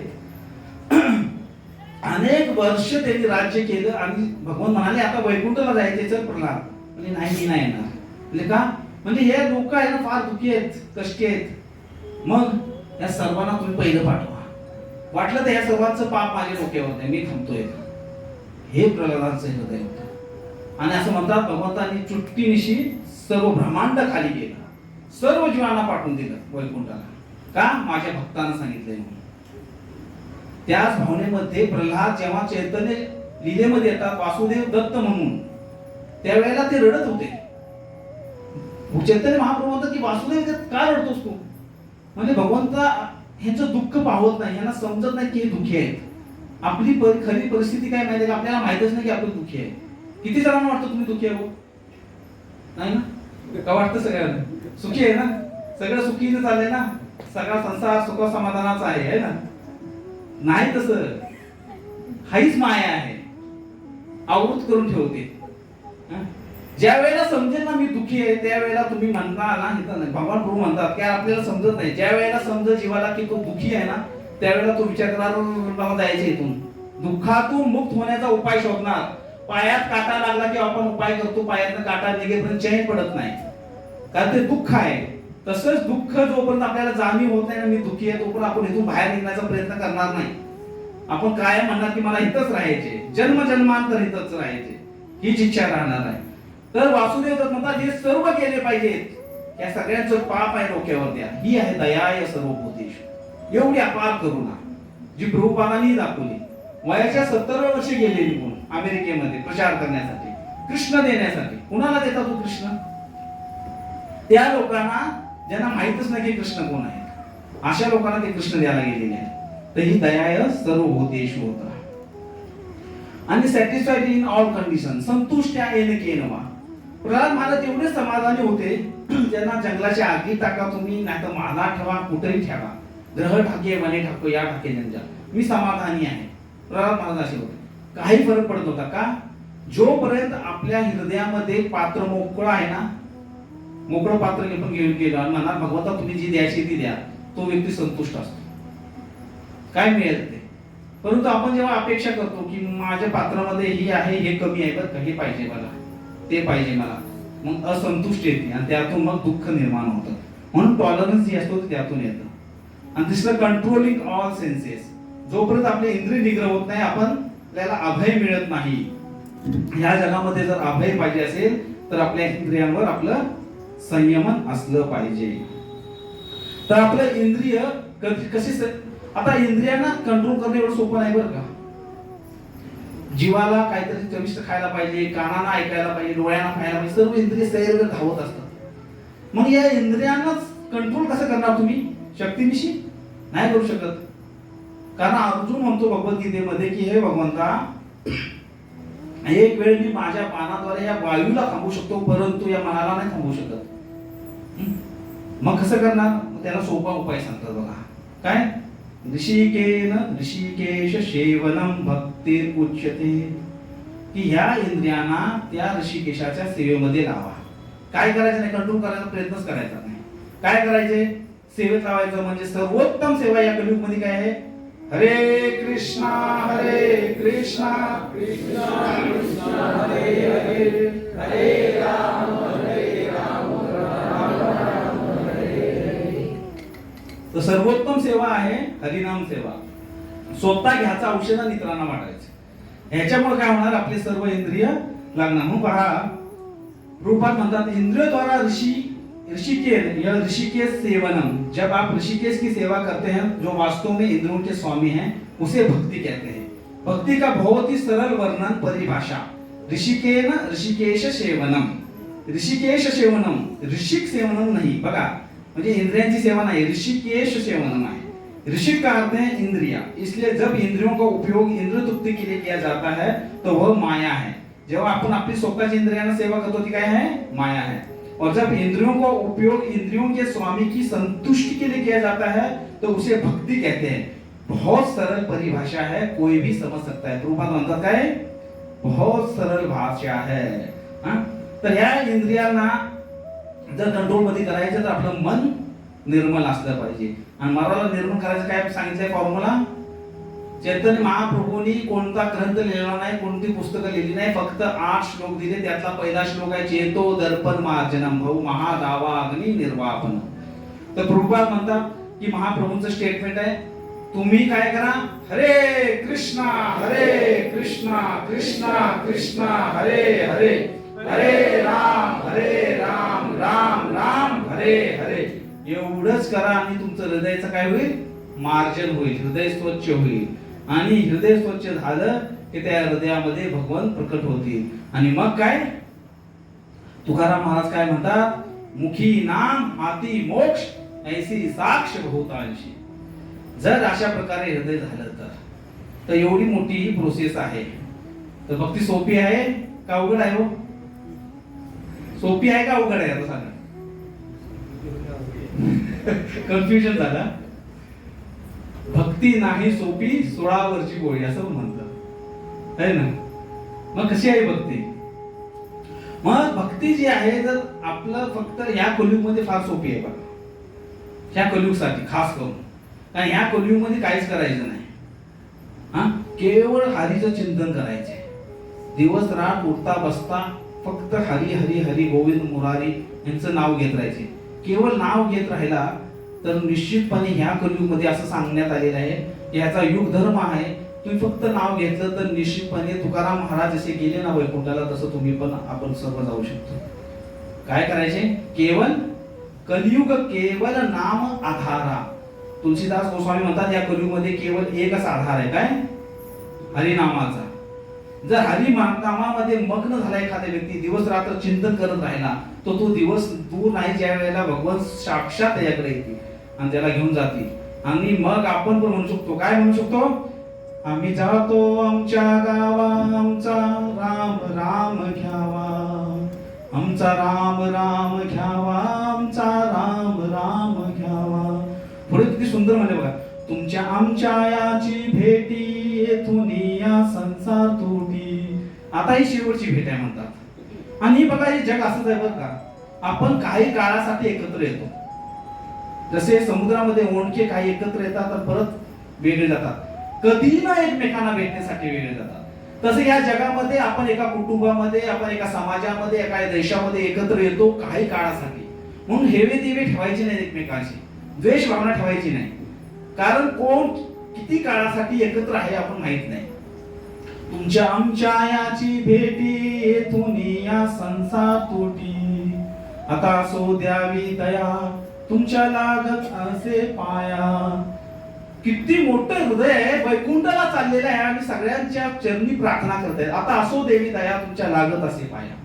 प्रणाम करतायत, प्रत्येक वैष्णवाला प्रणाम करतायत तुकाराम महाराज की आता माझ्यावर तुमची सर्वांची कृपा राहावी. येता निज धाम कोणी विठ्ठल विठ्ठल बोला वाणी. आणि शेवटी बघा तुकाराम महाराज वैकुंठाला निघालेला शेवटचा उपदेश देतात. काय म्हणतात? येता निज धाम कोणी विठ्ठल विठ्ठल बोला वाणी. जर तुमच्यापैकी कुणाला असं विमान पाहिजे, असं माझ्याकडे यायचे ना, एकच काम करा, काय? विठ्ठल विठ्ठल बोला वाणी. मुखे राम कृष्ण बोला तुका जातो वैकुंठाला. मुखे राम कृष्ण बोला तुका जातो वैकुंठाला. पांडुरंग हरी विठ्ठल हरी. पांडुरंग पांडुरंग हरी विठ्ठल हरी.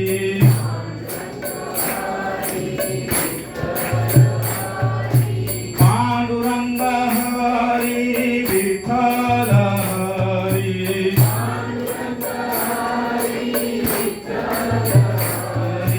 पांडुरंग हरी विठ्ठल हरी.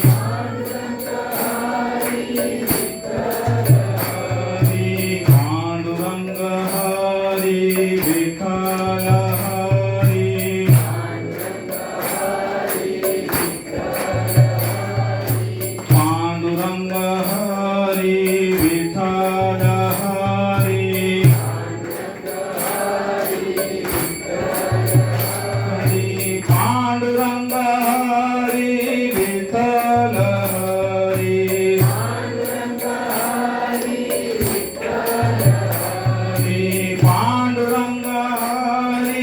विठ्ठल हरी पांडुरंग हरी विठ्ठल हरी पांडुरंग हरी विठ्ठल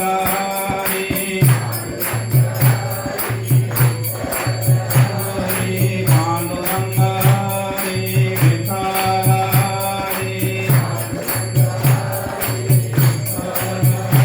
हरी पांडुरंग हरी विठ्ठल हरी पांडुरंग हरी विठ्ठल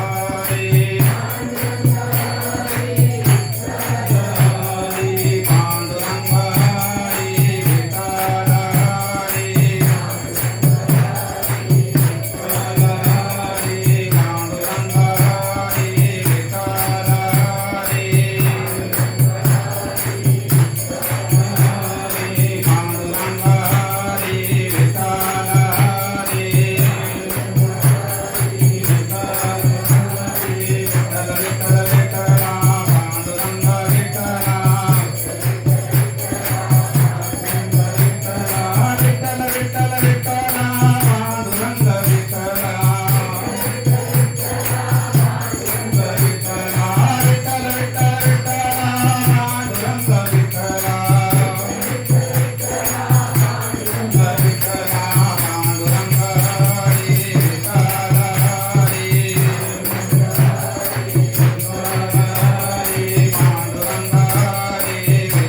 निर्धार ज्याच्या नामाप्रती आहे त्याला भगवंत अगदी सहज प्राप्त होणार आहे. एवढंच करायचं. या कलियुग मध्ये दोन विठ्ठल हे करताना मिळाला चालेल. दोन दगड घ्या आणि विठ्ठल विठ्ठल म्हणत राहा. भगवंत तुमच्या हृदयामध्ये प्रकट होतील. ही त्यांची वाणी आहे. नाहम तिष्ठामि वैकुंठे ना हम वसामि वैकुंठे नाहम तिष्ठामि साधूना हृदय म्हणतात. यत्र मद भक्त गायन्ति तत्र तिष्ठामि नारदा. हरी सदा वसे तत्र यत्र गायन्ति भागवत जना भक्ती भावेन हरेर नाम एव केवलम. तर भक्तजन एकत्र म्हणजे हरिनाम घेतात तिथं भगवंताचा वास आहे. एवढं सोपं या कलियुगामध्ये ही सर्व भक्ती आहे. आणि म्हणून आपण कंटाळायचं नाही, प्रयत्न करत राहायचा. म्हणून दामोदर लीला आपल्याला एकच गोष्ट शिकवते. काय शिकवते? प्रयत्न करा. जोपर्यंत भगवंत प्राप्त होत नाही तोपर्यंत प्रयत्न करायचा. शेवटच्या श्वासापर्यंत प्रयत्न झाला पाहिजे की मला तुम्हाला प्राप्त करायचंय. हे भगवंता मला माहिती आहे की ह्या जगामध्ये मला कोणताच आश्रय नाही, केवळ एकच आश्रय. कोणता? हे पांडुरंगा तुझे चरण कमल हेच एकमेव श्रेष्ठ आश्रय. ह्याच्या पलीकडे कोणता आश्रय नाही आणि तो प्राप्त करायचे. दोन बोटं का कमी पडली? आपले प्रयत्न आणि भगवंताची कृपा हे जर एकत्र आले तर आपण भगवंतांना बांधू शकतो आपल्या हृदयामध्ये. एवढंच करायचं आहे. आणि ही जी लीला आहे म्हणून म्हणतात ना बघा, एक सांगतात कोशिश करने वालों की कभी हार नहीं होती. नन्ही चींटी जब दाना लेकर चलती है दीवारों पर 100 बार फिसलती है, आखिर उसकी मेहनत बेकार नहीं होती. जर एक छोटीशी चिंटी जी आहे, मुंगी जी आहे, ती सुद्धा प्रयत्न करून आपली मंजिल प्राप्त करते, आपले ध्येय आपले लक्ष्य प्राप्त करते. आपण मनुष्य आहे आणि आपण का बरं भगवंताला प्राप्त करू शकत नाही? तर हो, आपण भगवंताला प्राप्त करू शकतो जर आपल्यामध्ये ती चिकाटी असेल, ती पूर्ण श्रद्धा असेल आणि ती आपल्या मनामध्ये कंप्लीट फेथ विश्वास असेल की मला प्राप्त करायचे, तर आपण निश्चित भगवंताला प्राप्त करू शकतो. कारण भक्ती म्हणतात सिंपल फॉर सिंपल. जेवढे आपण साधे असू तेवढं लवकर भगवंतांना प्राप्त. जेवढे आपण कॉम्प्लिकेटेड असू, जेवढे आपल्या मनामध्ये वेगवेगळ्या प्रकारचे विकार असतील तेवढे भगवंत आपल्यापासून लांब आहेत. पण भगवंत त्या भोळ्या भाळ्या भक्तासाठी धावत येतात. त्याचं हृदय प्रल्हादासारखं निर्मळ आहे. एक शेवटची गोष्ट घेणार आणि मग आपण थांबणार. एक सत्य घटना. आपल्या इस्कॉन मधल्या ज्या माताजी आहे त्यांचं नाव आहे पादसेवनम माताजी. वय वर्ष 74. या माताजींना कुणीतरी प्रभुपादांचा एक ग्रंथ दिला, भगवद्गीता. त्यांनी भगवद्गीता अभ्यासायला सुरुवात केली. अभ्यास करत करत त्यांनी पाहिलं की याच्यावर एक ऍड्रेस आहे, पत्ता आहे, आणि ते त्या मंदिर मध्ये आल्या. या कुठल्या आहेत? बाकू, जे USSR चा भाग आहे, म्हणजे सोव्हिएत रशियाचा एक भाग असणारा देश. आणि तिथं या माताजी पोहोचल्या. तर तिथं मंदिर मध्ये गेल्यानंतर अतिथी गृह असतो, एक गेस्ट रूम असतं. त्या गेस्ट रूम मध्ये त्यांना बसवण्यात आलं. तिथं आणखी काही गेस्ट पण आलेले होते, पाहुणे, ज्यांना एक प्रभूजी एक ब्रह्मचारी प्रचार करत होते, सांगत होते की बाबा कृष्ण भावना काय आहे. या माताजी तिथं थांबलेल्या होत्या, त्यांना पण अतिथी म्हणून बसवलेलं होतं. प्रभूजी थोड्या वेळासाठी बाहेर गेले आणि बाहेरून आल्यानंतर पाहतात तर ह्या माताजी भगवद्गीता त्यांना सांगत आहेत. आणि एवढ्या सुंदररीत्या ते सांगत होते की ते ब्रह्मचारी तिथंच बसले ऐकत. तर हे पहिलं इंट्रोडक्शन त्यांचं की हे कसे कृष्ण भावनामध्ये आले.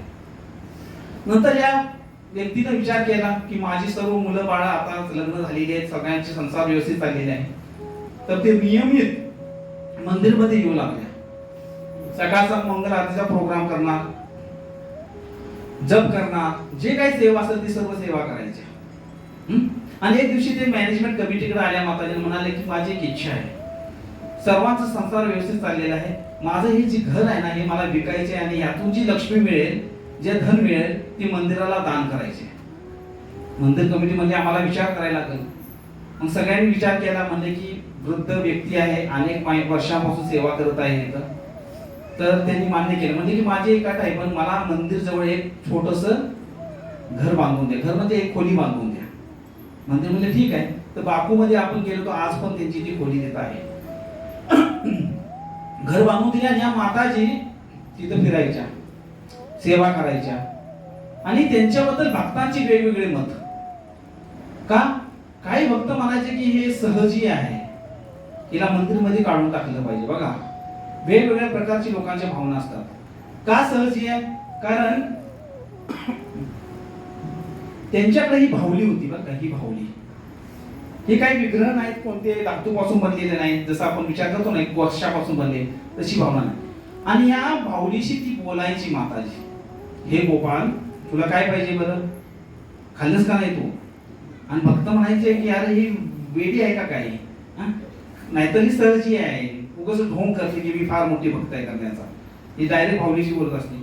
आणि एक दिवशी तिने काय केलं, रिमोट कारवर चालणारी कार आणली आणि त्या गोपालांना त्यात बसवले. सगळे म्हणजे पादसेवन तुम्ही काय करताय? म्हणजे नाही लहान आहे ना माझा गोपाल, त्याला गाडीतनं फिरायला आवडतं लहान मुलांना, म्हणून त्याच्यासाठी मी काय आणलेली आहे, रिमोट कंट्रोलची कार आणलेली आहे आणि त्यामध्ये गोपाल आनंद घेत आहे. तर अशा प्रकारे या माताजींची चर्चा यांचं चाललेलं होतं. आणि एक दिवशी या माताजींनी एक व्हिडिओ क्लिप पाहिली आणि त्या क्लिप मध्ये त्यांनी काय पाहिलं की ध्रुव महाराज प्रभूजी आहेत ते शूटिंग करत आहेत आणि एक गुफेमध्ये ते जातात. त्या गुफेमध्ये छाती एवढं पाणी असतं, अंधार एकदम, वर वट वागळ्यात लोंबकळत आहेत. पुढं पुढं पुढं चालत गेल्यानंतर अतिशय भयानक असं दृश्य होतं. आत एकदम गेल्यानंतर मग घंट्यांचा आवाज यायला लागतो, शंख वाजायचा आवाज येतो आणि आत एक नरसिंह भगवान होते, यांचं नाव होतं वीर नरसिंह. तर हे वीर नरसिंह कोण आहेत? हे वीर नरसिंह एक दिवस एक असुरानं काय केलं, ब्रह्मदेवांची खूप तपस्या करून त्यांना प्रसन्न केलं. आणि ब्रह्मदेव जसे म्हणले की आता काय वर देऊ त्याला, म्हणजे मला अशी शक्ती द्या. आणि ब्रह्मदेवाने डोळे बंद करतात, त्यांना असुरानं सर्व वेद सोडले ब्रह्मदेवांचे मनामधले त्यांची सर्व. आता सृष्टी कशी करणार, कारण वेदांच्या द्वारे ब्रह्मदेव सृष्टीची निर्मिती करतात. आणि तो म्हणला की ह्या वेदाद्वारे मी माझी असुरी सृष्टी निर्माण केली. मग ब्रह्मदेवाने नरसिंह भगवंतांना प्रार्थना केली, नरसिंहदेव तिथं प्रकट झाले आणि त्या असुराला मारून टाकलं. तर त्या गावाचं नाव आहे वेदगिरी, जिथं आहे पर्वतावर हे मंदिर आहे. हे सर्व दृश्य पाहिल्यानंतर त्यांना समजलं की त्यांनी की ह्या ध्रुव महाराज प्रभू सांगत होते की ह्या मंदिरमध्ये एवढं घनदाट जंगलामध्ये आहे की इथं महिन्यातून एकदाच पुजारी येतो आणि काय करतो, त्यांची भगवंतांची आरती वगैरे करून निघून जातो. दुसऱ्या दिवशी या माताजी आल्या आणि म्हणाले की माझ्या गोपालनं सांगितले की नरसिंह भगवान तिथं फार कष्टामध्ये आहेत, त्यांची सेवा केली पाहिजे. म्हणजे त्यांनी कोणी सिरियसली घेतली नाही, नेहमीच अशी बोलते, पण त्यांनी जिद्द धरली, नाही मला जायचे, माझे नरसिंह भगवान मला बोलवत आहेत, मला गेलं पाहिजे तिथं. मग काही भक्त त्यांना फार मान द्यायचे. ते म्हणले की ठीक आहे, तिथं गणेश्वर प्रभूजी आहेत, त्यांच्याशी तुम्ही कॉन्टॅक्ट करा, ते कदाचित माहिती काढतील की हे कुठे आहे. त्यांना माहित पण नाही बरं काही कुठं आहे ते मंदिर. मग त्यांनी शोध घ्यायला सुरुवात केला. मग तो व्हिडिओ पाहिला आणि विचारत विचारत बघा भगवंतांची अरेंजमेंट कशी असते की कृष्ण बलराम मंदिरमध्ये हे गणेश्वर प्रभू असताना त्यांना ते ध्रुव महाराज प्रभू भेटले, ज्यांनी शूटिंग केली होती. त्यांनी त्याला बोलून म्हणलं की अरे इकडे या, एक माताजी आहेत तिकडे बापूमध्ये, आणि त्यांनी मला विचारले की हे मंदिर कुठं आहे, कारण त्यांना त्यांच्या गोपालने सांगितलेले की नरसिंह भगवंतांनी त्यांना तिथं बोलवलेलं आहे. म्हणजे अरे ते फार भयानक आहे मंदिर. मग त्यांनी पत्ता दिला. तर गणेश प्रभू म्हणतात की आम्ही हैदराबादला गेलो आणि तिथून त्या वेदगिरी गावाजवळ गेलो. त्या पुजाऱ्यांना जेव्हा सांगितलं त्यांनी, तर ते म्हणले की त्यांचे डोळे एवढे मोठे झाले, कारण की तिथे जागोजागी बोर्ड लावलेले होते की बी अवेअर ऑफ टायगर्स.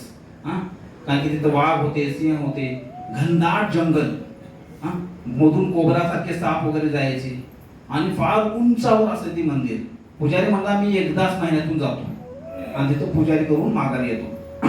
म्हणजे या माताजीने तिथं जायचं आहे. म्हणजे वेळा आहे का नाही, शक्यच नाही. तिथं कुठला आमच्यासारखा मनुष्य राहू शकत नाही, तू काय राहणार आहे तिथं. म्हणजे नाही जायची आम्हाला असं म्हणतात ते. म्हणजे ठीक आहे, तर त्यांना समजून सांग तुम्ही इथं शक्य नाही राहणं. मग या गणेश प्रभूने माताजींना फोन करून सांगितलं की माताजी अशी अशी परिस्थिती आहे, आपण राहू शकत नाही, भगवंतांनी तुमच्यासाठी सुंदर योजना केली, तुम्ही वृंदावन मध्ये या आणि इथं राहा. त्या म्हणल्या की मी तिकीट काढलेले आहे आणि मी आता वृंदावनला येत आहे. वृंदावन मथुरा स्टेशनला ते पोहोचल्या. तिथं गणेश्वर प्रभू आले, म्हणजे चला आपण भगवंतांचं दर्शन घेऊ. नाही नाही म्हणल्या, भगवंतांचं दर्शन नंतर, माझे नरसिंह देव तिथं कष्टामध्ये आहेत, मला पहिलं तिथं गेलं पाहिजे. म्हणजे तुम्ही वृंदावनला पहिल्यांदा आलाय, चला की लगेच. नाही, माझे नरसिंह देव फार कष्टामध्ये आहेत, त्यांना पहिलं त्यांच्या दुःखातून त्यांना मुक्त केलं पाहिजे, त्यांना माझी गरज आहे, गेलं पाहिजे. तुम्ही येणार का, मी एकटी मला ऍड्रेस द्या. ते म्हणजे एवढ्या वृद्ध व्यक्तीला कसं सोडायचं. मग ते गणेश प्रभू त्यांच्याकडून गेले, टॅक्सी करून ते तिथं पोहोचलेले आहेत. आणि जेव्हा पुजारीने सांगितलं ना, हिंदी येत नाही, इंग्लिश येत नाही, फक्त रशियन किंवा अर्बेजियन भाषा, हे दोनच भाषा येत होत्या. मग त्यांचा मुलगा होता 70 वर्षाचा पुजाऱ्यांचा, त्यानं संवाद साधून दिला की ही काय म्हणत आहेत. मग त्यांनी सांगितलं की ही सर्व सामान आपलं घेऊन आलेले आहे. सामान म्हणजे काय होतं त्यांच्याकडं, कुणी कुणी त्यांना दिलेले कृष्णाचे छोटे छोटे मूर्त्या, भावल्या, वेगवेगळ्या प्रकारचे फोटो भगवंतांचे, एवढं सामान त्यांची पुंजी, हे सर्व ते घेऊन आले. आणि हे म्हणतात म्हणजे नाही शक्य नाही, नाही मी जिद्द केलेला आहे. त्यावेळेला पुजारी म्हणले की तुम्ही जाऊ नका. तेव्हा माताजी एकच शब्द बोलल्या, जे त्यांनी पाठ केला होता. ते म्हणले राखे कृष्ण मारे के, मारे कृष्ण राखे के. आणि ह्या रशियन बाईचा एवढा विश्वास भगवंताला पाहून ते पुजाऱ्याचे डोळे पाणवले. वेगळी दिसते, कोणतरी वेगळं आहे. म्हणजे चला, मग शेवटची आशा होती कदाचित हे घनदाट जंगल बघितल्यानंतर ही व्यक्ती निर्णय घेईल की आपण माघारी जाऊ. आणि मग त्यांचं लगेच घेऊन गणेश प्रभू, ते पुजारी, माताजी भर जंगलातून प्रवास करत वर पोहोचले कसे तरी. जसं ते पोहोचलं तर तिथं पाहिलं की एक तुटलेली अशी दगडापासून बनलेली खोली होती. आणि या माताजी म्हणतात, वा, भगवंतांनी किती सुंदर अरेंजमेंट केली आहे माझ्यासाठी. इथं मी माझं भगवंतांचं अर्च विग्रह ठेवायचं अल्टर बनवेन आणि इथं मी टेंट लावेन आणि इथं मी राहीन. खूप सुंदर आहे, खूप खूप सुंदर आहे सगळं. आणि हे दोघांचे डोळे मोठे होऊनही पाहत होते, आणि काय सुंदर आहे, ह्याला काय वाटते या जंगलामध्ये. तेव्हा तुम्ही जावा, आता मी आणि माझी नरसिंह भगवंताची मी सेवा करते.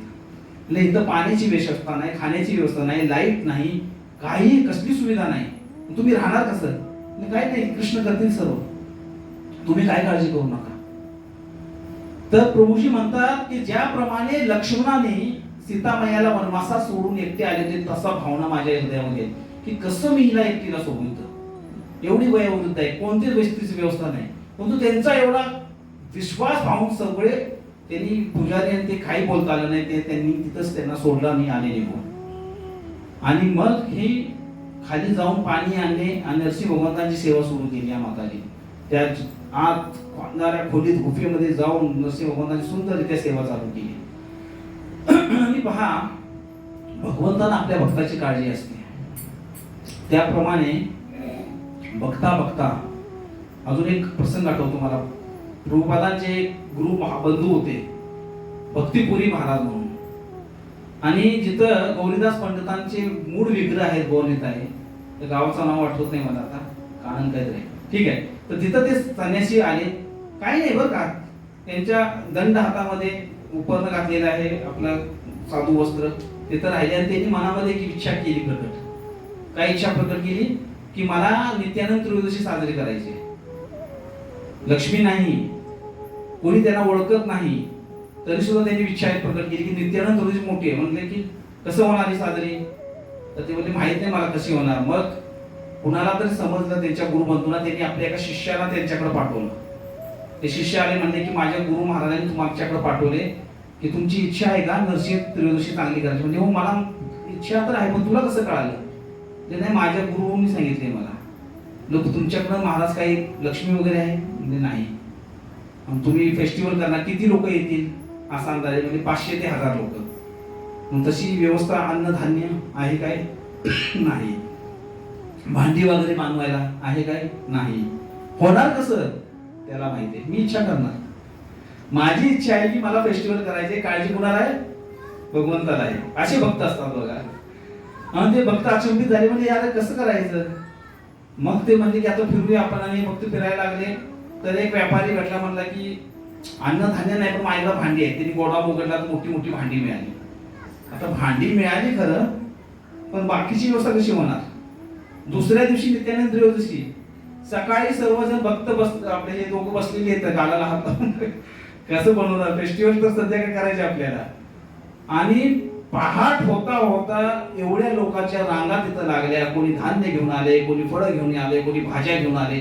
असं म्हणतात की 1 महिना चालेल एवढा प्रसाद तिथं पोहोचला आणि नित्यानंद त्रयोदशी साजरी झाली.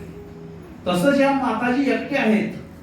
सर्वसामान्य आता गावामध्ये वार्ता पसरली आणि हळूहळू लोक पाणी घेऊन यायला लागली, वर कॅनचे कॅन, धनधान्य घेऊन यायला लागले.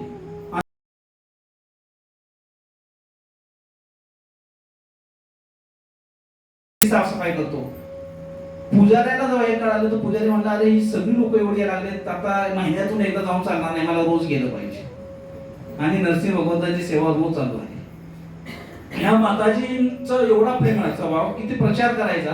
त्यांना इंग्लिश येत नाही, हिंदी येत नाही, त्यांचे तमिळ भाषा येत नाही, परंतु ते बोलायचे कोणत्या भाषेत, अर्धी रशियन अर्धी त्यांची भाषा. आणि लोकांना समजायचं. का समजायचं, आणि हृदयातून परमात्मा.com हृदयातून ते बोलायचे. त्यामुळे भाषाचं बंधन नव्हतं. जसे आमचे गुरु महाराज परमपूज्य राधानाथ स्वामी महाराज जेव्हा भारतामध्ये आले, त्यांना हिंदी येत नव्हतं, काय नाही. त्यांना जे साधू संत भेटले सर्व हिंदी बोलणारे, परंतु दोघांचे ज्यांना ते भेटले त्यांचं नातं एवढं घनिष्ठ झालं. का बरं झालं, कारण की भाषा ही केवळ माध्यम आहे शरीराशी संपर्क साधायची. आत्माचा आत्म्याशी जी भाषा आहे ती दिव्य आहे सगळं. तर या माताजी देवांना प्रचार करायची. हळूहळू पेपरमध्ये छापलं गेलं. संपूर्ण भारतामध्ये ही बातमी पसरली. गुगलवर तुम्ही सर्च केला तर तुम्हाला दिसेल. तरी संपूर्ण भारतामध्ये ही बातमी पसरली. आणि त्यावेळेला तिथला गव्हर्नर जे होते ते आले तिथं बघायला की कोण आहे माताजी. आणि ते आल्यानंतर ते एक शब्द बोलले जो फार महत्वाचा आहे. ते म्हणले, आपण म्हणतो की आपण भक्त आहोत. आपली चर्चा झाली ना, आपण म्हणतो की आम्ही कृष्णाचे भक्त आहे, आम्ही भारतात राहतो, पण आपण कसले भक्त आहे. आपण भगवंतांना एक घर देऊ शकलो नाही. तर नरसिंह भगवंतांची पूजा, एवढे पुरातन भगवंत इथं आहेत, पण आपण त्याकडून दुर्लक्ष झाला. आपण आपली घरं सजवली, परंतु भगवंतांना काही दिलं नाही. आणि त्यांनी तिथंच प्रण घेतला की इथं मी सर्व व्यवस्था आली. आणि मग त्यांनी एक फाउंडेशन ट्रस्ट निर्माण केली. आणि मग रस्ते झाले, लाईट झाल्या, एक हनुमानजीच्या मंदिराची स्थापना झाली. आणि ती एक मोठं तीर्थस्थळ झालं. आणि या माताजी रोज तिथं सेवा करायच्या. एक दिवशी पुजारी सेवा करून चालले होते, त्यांना आवाज आला, मोठमोठा ओरडायचा, काय चाललंय म्हणून.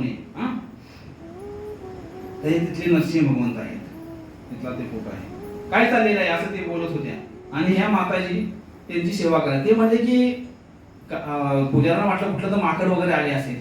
तर दुसऱ्या दिवशी ते पुजाऱ्याला म्हणले की माता तुम्ही काल फार जोरात ओरडत होता, काय झालं?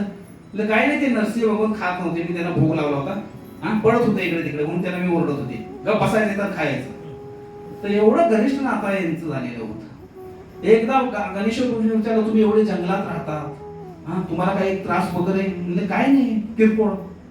काय किरकोळ झालं? काय नाही, एकदा एक कोबरा मला पायाला डंस करून गेला. तुम्ही किरकोळ म्हणताय, दंश केला? तुम्ही काय केलं?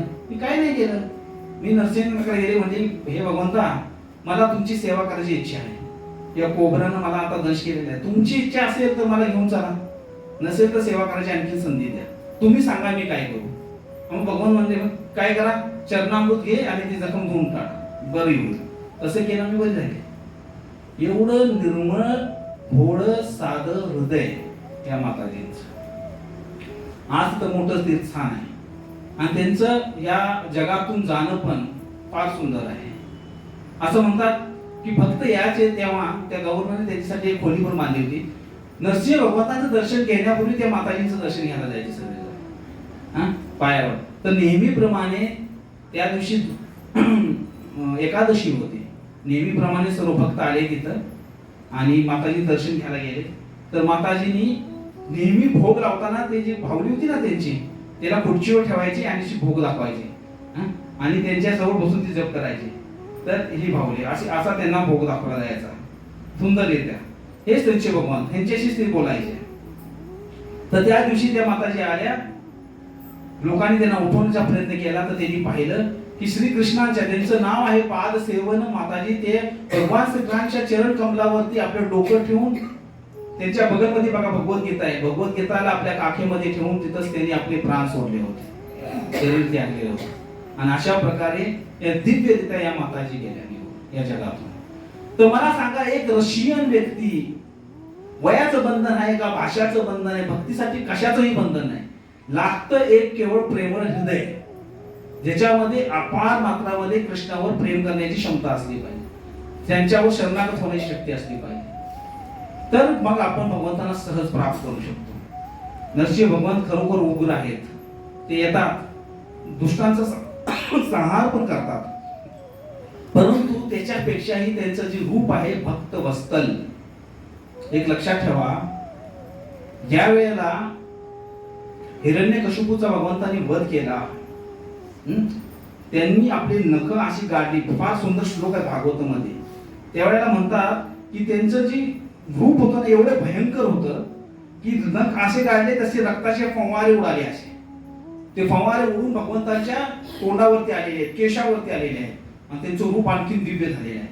त्यावेळेला तिने आपली जीव बाहेर काढून, जसं सिंह रक्त टाकतो तसं त्यांनी संपूर्ण आपला चेहरा साफ केला रक्ताद्वारे. किती भयंकर असं त्यांचं.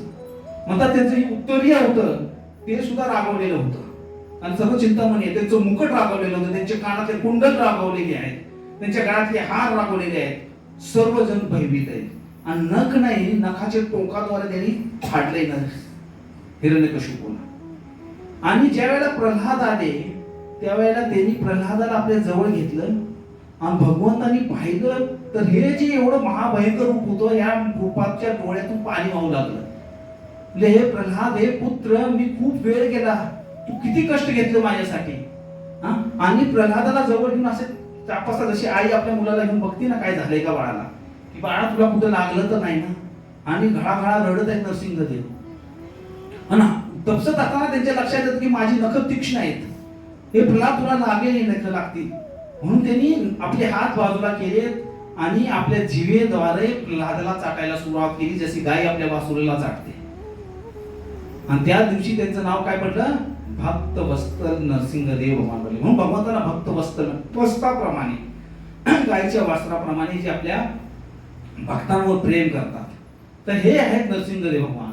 म्हणून हे जे रूप आहे ना, इतरांसाठी भयावह असेल, पण भक्तांसाठी हे रूप नेहमीच प्रेमळ आहे. तर आपल्या सगळ्याच्या हृदयामध्ये हा हिरण्यकशिपू वसलेला आहे. ह्या हिरण्यकशिपूचा वध ज्या वेळेला होईल त्यावेळेला नरसिंहदेव प्रकट होणार. एकच अडचण आहे, तो स्तंभ, अहंकाराचा स्तंभ. मी कुणीतरी असल्याचा स्तंभ. तर ती पदव्या सर्व बाजूला ठेवून आपण हे जाणलं पाहिजे की मी भक्त नाही. प्रभुपाद म्हणायचे मी भक्त नाही, मी भक्त बनण्याचा प्रयत्न करतो. ते तर महान भक्त होते, नम्रतापोटी ते सांगायचे. तर आपण या सर्व प्रोसेस मध्ये आहे. जोपर्यंत आपल्याला डिग्री मिळत नाही तोपर्यंत थांबायचं नाही बरं का. बऱ्याचशा आमच्या मेडिकल कॉलेजमध्ये असताना पहिल्या दुसऱ्या वर्षाला काय पोरांनी बळ काढला, झेपायचं नाही म्हणून, सोडायचं नाही. तसंच भक्तीमध्ये आल्यानंतर पण 5, 6, 10 वर्ष निघून गेलं, काय प्रगती होत नाही असं वाटतं, आपण सोडून देतो आहे ना. का वाटतं असं माहितीये? एक शेवटचं उदाहरण सांगतो. ज्या वेळेला आपण फ्लाईट मध्ये बसतो आणि फ्लाईट टेक ओव्हर करते, खूप स्पीडनं जाते. असं आहे की काय काय लोक तर त्या फ्लाईटच्या प्रथमदर्शी उडणारे त्यालाच घाबरतात. एवढा मोठा दणका, सीट बेल्ट लावलेला सांगितले असतात, सगळे मोबाईल टर्न ऑफ सांगतात, झूप दिशी जाते. आणि जेव्हा ते आकाशात जातं ना प्लेन, तेव्हा 400-500 किलोमीटर प्रति तास चाललेलं असतं. आणि आपण बघितलं की असंच असतं बरं का, असंच आलेलं असतं. पण आहे आपण पाहतो कसं, आपण अनुभव करतो की असंच आहे. तसं ज्या वेळेला भक्तीमध्ये अनेक वर्ष जातात तेव्हा आपल्याला जाणवत नाही की आपण काय करतोय ते. पण जर तुमची नाम साधना चांगली असेल, सेवा चांगली असेल, तर आपण जरी स्थिर दिसत असतो तरी आपली प्रगती होत असते. याच्यावर ध्यान दिलं पाहिजे. त्यासाठी नाम साधना फार महत्वाची आहे. या कलियुगमध्ये केवळ नामच आधार आहे. ते जर आपण घेतलं आणि सदैव एक नम्र भावनेमध्ये अहंकाराला दूर करून भगवंतांच्या चरणावर निष्कपटपणे स्थिर राहिलो, तर निश्चित आहे की आपल्या हृदयातील एक दिवशी हिरण्यकशिपू जाईल. आणि कोण येईल तिथं? कोण येईल? कोण येईल? एवढं घाबरून का म्हणतात? ते हसतात. कोण येणार? नरसिंहदेव भगवान की, श्री प्रभुपाद की, निताय गौर प्रेमानंदी. हरे कृष्णा.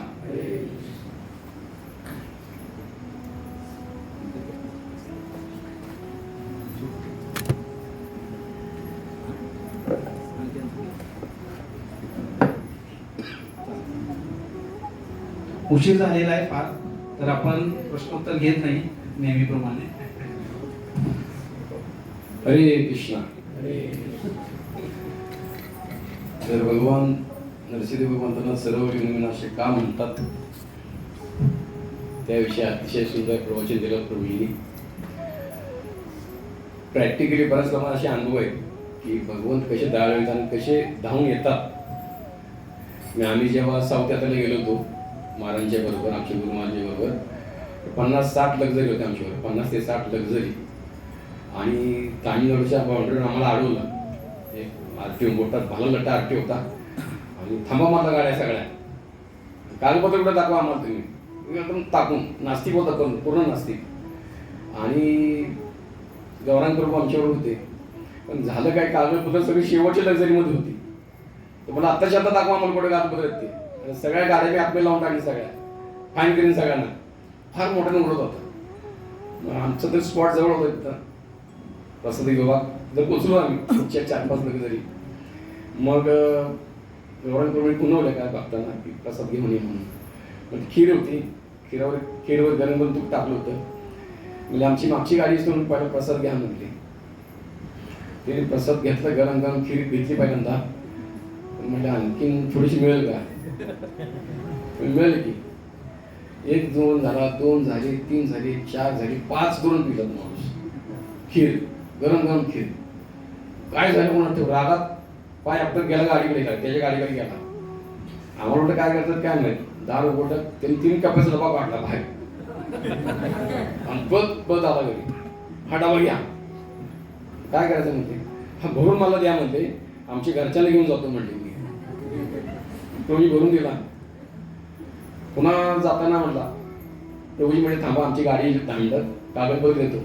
काय आवश्यकता नाही म्हटला, तुम्ही दरवर्षी येत जावा आणि असंच प्रसाद आम्हाला देत जावा तुम्ही. नरसिंहची कृपा आहे.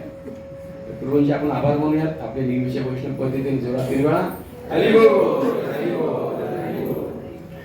उद्या सकाळी ठीक 8:30 वाजता याच ठिकाणी श्रीमद भागवत क्लास होईल. खास नाशिकवरून सार्वभौम कृष्ण प्रभू आपल्यासाठी आहेत. सकाळी 8:30 सगळ्यांनी या, लाभ घ्या.